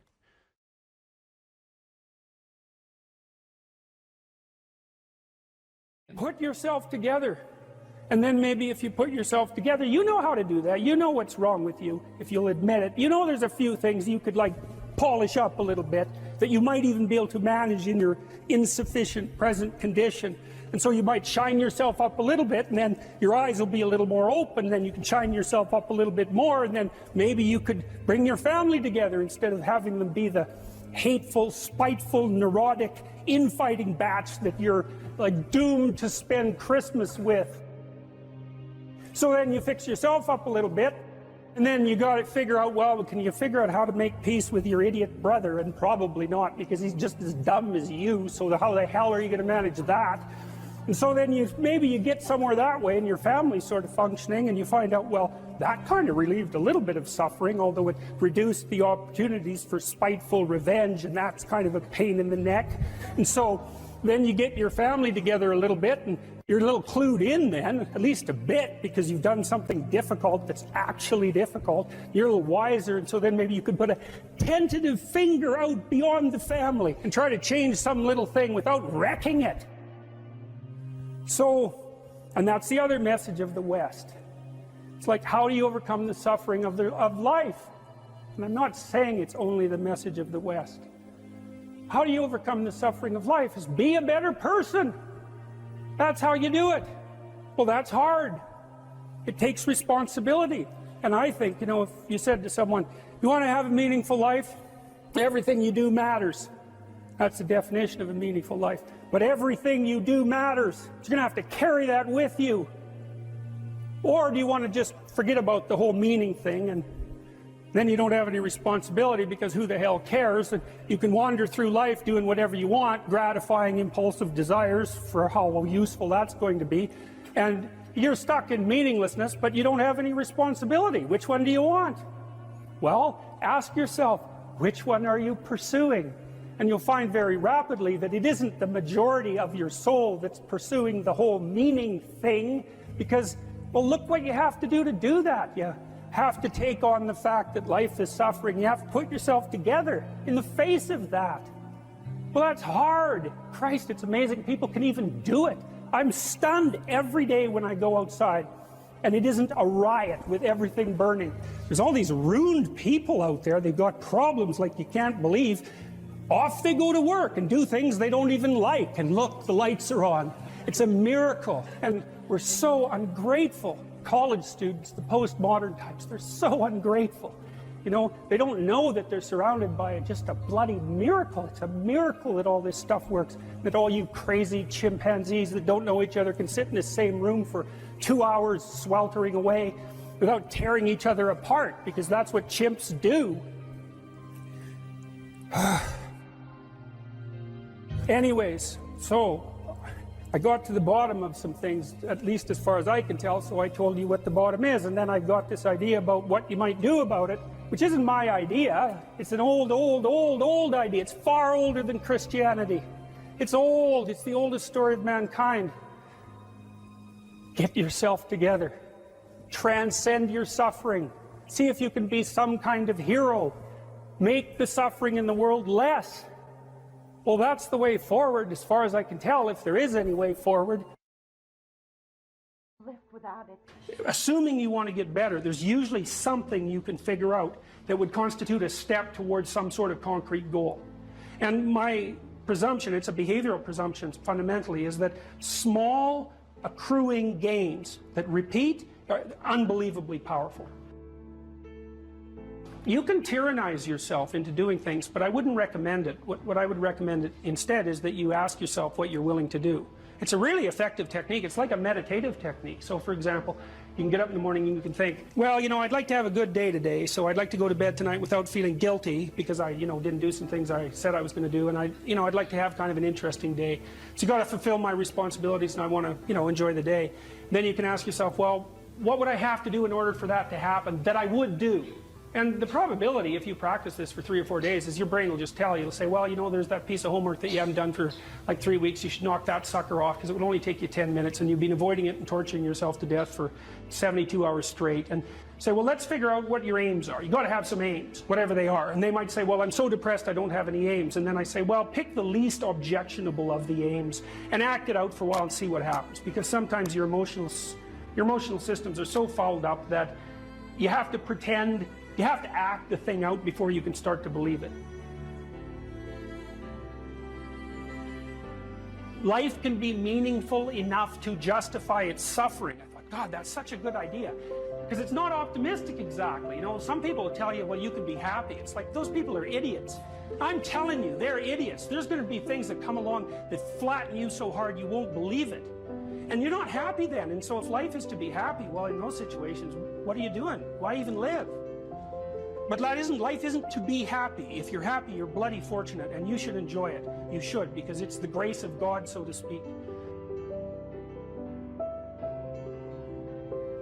People know when they're doing something meaningful. They can tell, so why the hell don't they do meaningful things all the time? It seems obvious. You could do it. I mean, it's hard, you know, because other people want you to do other things, and it's a struggle, but everything's a struggle. Oh, I get it. I see why. It took me about 10 years to figure this out. People have a choice. Choice number one, nothing you do means anything. Well, that's kind of a drag, right? It's the meaninglessness of life and all that, existential angst. You know, that's kind of a pain. But the upside of nothing that you do is meaningful is you don't have to do anything. You've got no responsibility. Now, you have to suffer because things are meaningless, but that's a small price to pay. The alternative is everything you do matters. Really. If you make a mistake, it's a real mistake. If you betray someone, you tilt the world a little more sharply towards evil rather than good. It matters what you do. Well, if you buy that, then you can have a meaningful life. But there's no mucking around. It means responsibility. It means that the decisions you make are important. It means that when you do something wrong, it's wrong. Well, do you want that?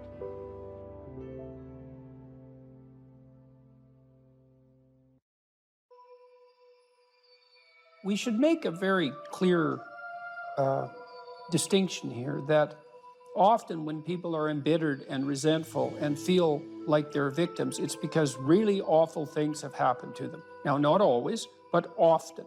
And so then the question is, well, if you're in a situation and something really awful is happened to you or has happened to you, then, well, why shouldn't you feel like a victim? And is there a better alternative? And part of what you were trying to lay out in this part of the book is what those better alternatives are. So part of looking for that hero is to find out from someone else's example. In your case, it was your mother, but these other sources that you described of people who were in a sort of hell in an undeniable sense, but who chose in a very real way to make it as good as it could possibly be given the circumstances. And so they had to turn to sources of power, let's say, and strength and fortitude and resilience that weren't in some sense obviously associated with the catastrophe. I mean, in your mother's case, it's a pretty tragic situation. She's a young mother, she has young kids, now she has breast cancer and she fights a losing battle over a period of 5 years. That's pretty bad. And then you have to ask yourself, given that that's obviously pretty bad, how is it even possible that someone could handle that with not only grace and courage, but the kind of grace and courage that leaves their children with an immovable sense of the ability to prevail in the face of the deepest adversity. I mean, that's really something. You said here, thousands have come before you and they did just fine. So quit your complaining. And it's not because you have nothing to complain about. That's not the case. It's that that's not the right approach. The fact is, and this is such an optimistic fact, as well as a judgment in some sense, the fact is that if someone else can do it, so can you. And that's something, right? If you're reading about the great heroes in history, people who are in these terrible situations, and you see someone rise to the occasion, and then you can say, well, that was a person who did that, and I'm a person, and so maybe I have that capacity too, even though I don't know how to approach it. And then some of the rest of your book, much of the rest of your book, I would say in some sense is a guide to help people figure out how they could approach that. One of the things you point out first is, well, notice who you admire. And then maybe try consciously practicing becoming like that. And you know, people are very, very, very, very tough. And it turns out that if you face things, that you can put up with a lot more than you think you can put up with, and you can do it without becoming corrupted. And she did recover quite fully, and much as a consequence of her own machinations, because she figured out what was wrong with her and then took the necessary steps to fix it, which is nothing short of a bloody miracle as far as I'm concerned.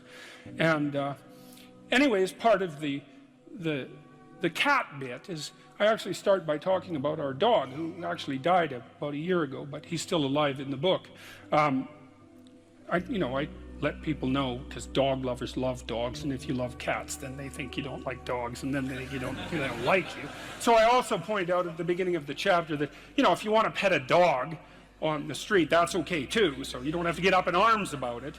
But the idea is that, you have to be alert when you're suffering. You have to be alert to the beauty in life, the unexpected beauty in life. And that's kind of what I was trying to get across with the idea of the cat. There's this cat that lives across the street from us called Ginger, and Ginger's a Siamese cat. And cats really aren't domesticated, technically speaking. They're still wild animals, but they kind of like people. God only knows why, but they do, you know.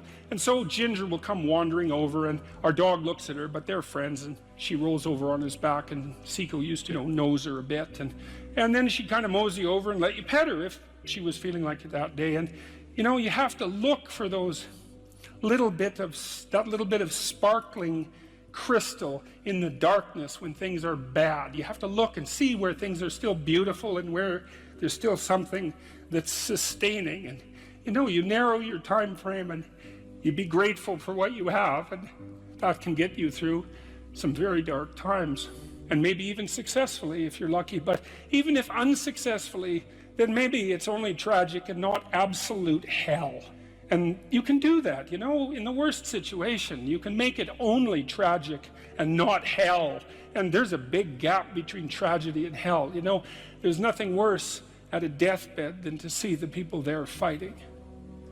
The death is bad enough, but you can take that, as terrible as it is, and make it into something that's absolutely unbearable. And maybe I think, and this is sort of what I closed the book with, this idea is that if we didn't all attempt to make terrible things even worse than they are, then maybe we could tolerate the terrible things that we have to put up with in order to exist, and maybe we could make the world into a better place, and it's what we should be doing and what we could be doing, because we don't have anything better to do. And that's what the book is about, and that's the end of 12 Rules for Life. Here's some items, so you guys can do a quick big 5 on yourselves, and I'll tell you the upside and downside of it. So if you're orderly, you follow a schedule. How many of you follow a schedule? Okay, and how many of you don't? Okay, so one thing I would recommend is that you do. And I'll tell you why. Like, intelligence is a very good predictor of academic performance. And there's not a lot you can do about your intelligence. I mean, you can squander it, but it's very difficult to improve it. Conscientiousness, well, it's a trait too, so it's hard to work on, but we know that conscientious people get better grades, and it's reliable, and it's a powerful effect. And so if your time use is organized, then the probability that you're going to be successful is very high. So one of the things you might think about is make friends with a calendar, like Google Calendar or something like that. And I can tell you some tricks about that, because really it is important. Like, and I'm not kidding around about this. If you're low in conscientiousness, it's really going to trip you up as you walk through life. There's not very many advantages to it that I've been able to see. And I'm not assuming that just because you don't follow a schedule, you're low in conscientiousness, but it is one of the items that mark it. The only advantage I've seen so far to being unconscientious is that if you become unemployed, it doesn't bother you as much. And I mean, that actually turns out to matter in some situations. So like, if a big company has to shed 50% of its employees, it's the conscientious people are going to suffer themselves to death for it. And the unconscientious people, they're not going to care anyways, because they weren't working anyways. So it doesn't matter if they have a job or not. So here's one way of thinking about making use of a schedule. Often people are afraid of schedules because they think of them as a trap. You make a schedule and it's like this little prison that you have to live inside, and and all you're doing in your schedule is putting down things you have to do or should do, and so there's not a lot of fun in that. And so not only is it a trap or a prison, but it's kind of an unpleasant one. But a way to work with the schedule in a lot more sophisticated way is to think, well, I'm going to plan the next week, say, because you plan it day by day, but we'll take the week as the unit level of analysis and think, well, I'd like to plan a week I'd like to have. And then your schedule all of a sudden becomes a tool for increasing the quality of your life. And that's a whole different issue, because you might think, what's the emotion that you suffer, assuming you suffer one of these emotions, if you have an essay that's due and you're not doing it? Like, would you regard that as a pleasant emotion or unpleasant emotion? Okay, so do you think you can characterize the unpleasantness? Like, what kind of emotion is it? It's guilt. Okay, anything else? Frustration? Yeah, so you're sort of frustrated with yourself. Yeah, you need a slap, right? You think, I need a slap. And so, okay, so guilt, anything else? Anxiety? restlessness, so that's kind of an agitation. Yeah, it's because your body knows you should be doing something, but you're not pointing it in the right direction, so it's shame. Is that reasonable? So, okay, so the reason I was asking you about that is because, most of the negative emotions are associated with neuroticism, but some of them seem to be associated with conscientiousness. And the conscientious negative emotions seem to be guilt and shame, fundamentally. And so recent research, and really recent, I only got this paper like a week ago, I think it's about 4 months old, seem to indicate that conscientious people feel less guilt, but they're more guilt prone. So if they don't do something, that makes them guilty, but they organize their time so they are doing the things they're supposed to do, so then they don't feel guilty. So anyways, back to the schedule. So, all right, you think about your week and you think about your day, and you think, well, how would you improve the quality of a given day or a given week? Well, one of the ways of improving it is to not put yourself into the situation where there are things hanging over your head that you have to feel guilty and ashamed about, because that's a very unpleasant way of being. And if you have an essay that's due in a week and you're procrastinating, then the fact that you have to do that essay can ruin the whole week. And even when you're doing something that's positive, hypothetically, it's kind of that horrible kind of positive that you experience when you know that you should be doing something else. And so that's when you end up watching YouTube videos about like dancing cats or something like that. And it's at best it's a guilty pleasure. It's not a pleasure at all. You think like, what the hell am I doing watching videos of dancing cats, But then you know that you're procrastinating, and that's low quality, very low quality existence. So if you use your schedule, you can think, okay, well, here's some times that I'm going to do this work. And then you can also sort of ask yourself about that when you're designing your schedule. Because you don't want to design a schedule like you're Adolf Hitler telling yourself what to do, because you're not going to comply with it then. What you have to do if you're going to design a schedule is you have to ask yourself, all right, I'm going to set aside some time to study over the next week or to do this essay or whatever it is. How much time would I actually spend studying? An hour or two a day might be a worthwhile thing to schedule in, and I would say don't schedule in more than that to begin with, because then you'll fail and then you'll stop using the schedule.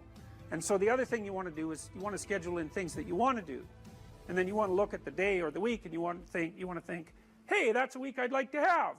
If I had a week like that, it would be good. I'd be caught up so that all that negative emotion doesn't have to accrue.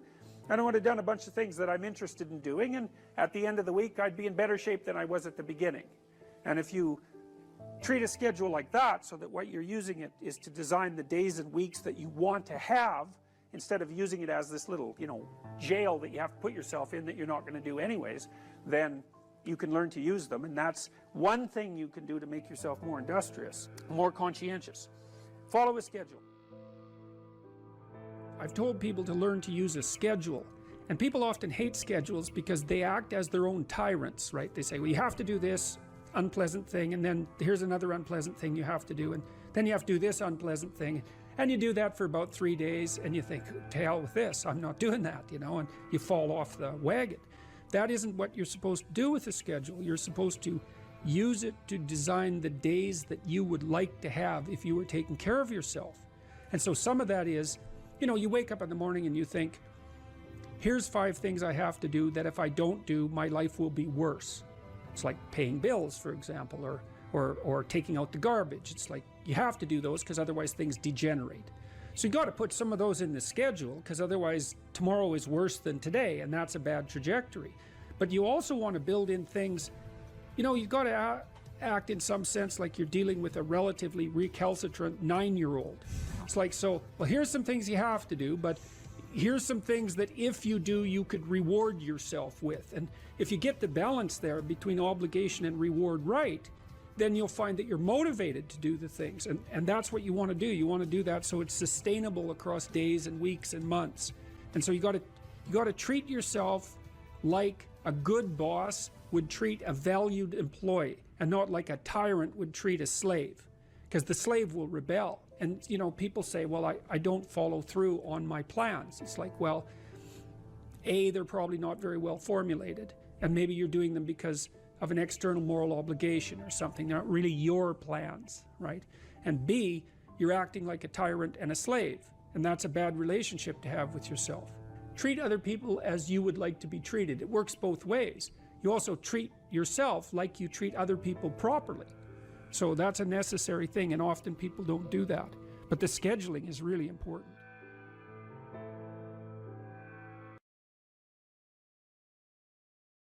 What could you do to improve yourself?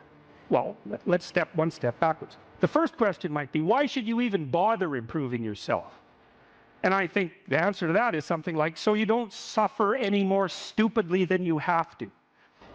Accept responsibility for the catastrophe of your life. And that way you transcend it. And there's an unbelievably hopeful message in there. And the message is, you're actually strong enough to do that. You just don't know it. And you won't find out till you do it. You can't find out till you do it. But if you did it, you'd find out that it was true. Bargain with the future. Wow, that's just, what an idea that is. You know, it's so unlikely. It's a massive risk. It's the ultimate in risks, right? You have to be willing to lose your life in order to find it. What you're willing to forego today's pleasure for tomorrow's advantage. And that's what sacrifice is. And I would say, start where you can start. You know, if something announces itself to you as in need of repair, that you could repair, then, hey, fix it. You fix 100 things like that, your life will be a lot different. If I wanted to spend 10 minutes making this room better, what would I have to do? And you have to ask yourself that, right? It's not a command, it's like a genuine question.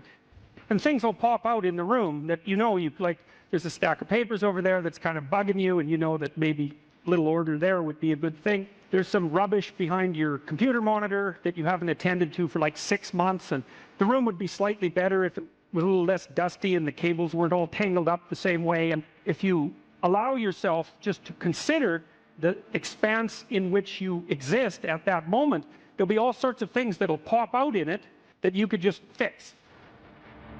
So life is brutal, and what you have to set against that is possibility.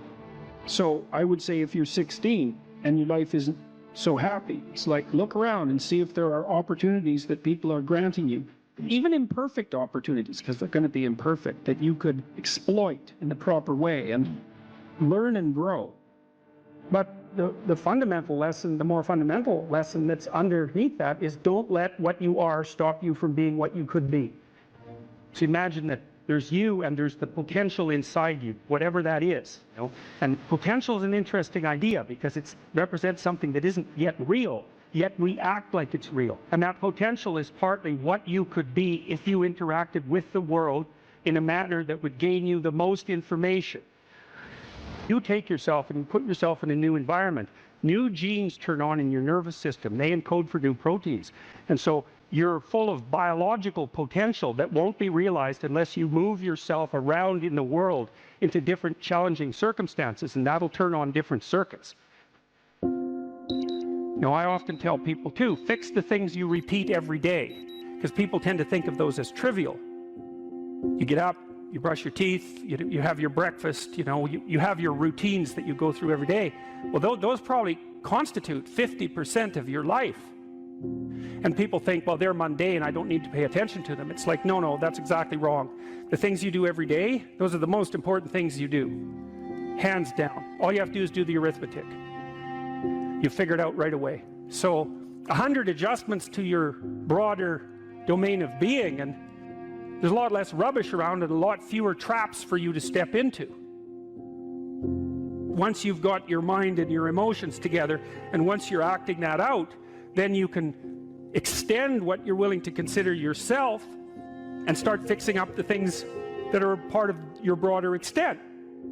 While you're experiencing things announce themselves as in need of repair, doesn't mean that it's you right then and there that should repair them. You have to have some humility. You don't walk up to a helicopter that isn't working and just start tinkering away with it. You have to stay within your domain of competence. But most of the time, if people look at their lives, it's a very interesting thing to do. I like the idea of the room, because you can do that at the drop of a hat. You go back to where you live and sit down and think, okay, I'm going to make this place better for half an hour. What should I do? You have to ask, and things will just pop up like mad. And it's partly because your mind is a very strange thing. As soon as you give it a name, a genuine aim, it'll reconfigure the world in keeping with that aim. That's actually how you see to begin with. And so if you set it a task, especially, you have to be genuine about it, which is why you have to bring your thoughts and emotions together, and then you have to get them in your body so you're acting consistently. You have to be genuine about the aim, but once you aim, the world will reconfigure itself around that aim, which is very strange. And it's technically true. And so I think that you can, in fact, decide to take on the load that's optimally meaningful if you want, and then you get to have your cake and eat it too. You're on the pathway to continual incremental improvement. You only have to burn off a feather at a time instead of having the whole bloody thing burst into flames. It's a constant source of renewal. And there's an idea that to be renewed, you have to drink the water of life. That's an old mythological idea. Chaos is water. Water is chaos. Water is what washes away too much order. And to stay continually refreshed by the water of life is to take on exactly the right amount of chaos to make sure that your garden is properly nourished. And I think meaning is actually the marker of that. You don't choose your interests, they choose you. And that's really worth thinking about too, man, because, you know, it's really hard to get interested in something you're not interested in, even if you know there's a good reason for it. You know, you're studying for an exam, you find the material boring, anything will be more interesting than the study. Even though you know that that's what you need to do, you can't voluntarily grab yourself by the scruff of the neck, let's say, and shake yourself and say, sit down and concentrate. Your mind will just go everywhere. But then if you're interested in something, and even if it's something you shouldn't be interested in, because that happens all the time, then it's like you're a laser focused, man. You can pay attention forever. You can work until you're exhausted. You won't even notice it, and you remember everything. It's like, okay, if you can't control your interest, what does? Your interest was being manipulated behind the scenes by unseen forces that were associated with your characterological development across time. That was the manifestation of the self. So the self is this, the potential you, let's say. And the way it operates in the present is by gripping your interest and directing it somewhere. And that's part of the instinct of self-realization. It's a mind-boggling idea, really. It's the potential that you are has to manifest itself somehow in the here and now. It has to. And what better way than by directing your attention? You know, it's like, it seems like this might be useful for you. Maybe you get attracted to this person. Maybe you admire this person. That happens with kids a lot. They'll admire someone and then copy them. And you can see that that's obviously part of their developmental progression, right? It's a form of hero worship, but kids are very imitative and they hero worship at the drop of a hat.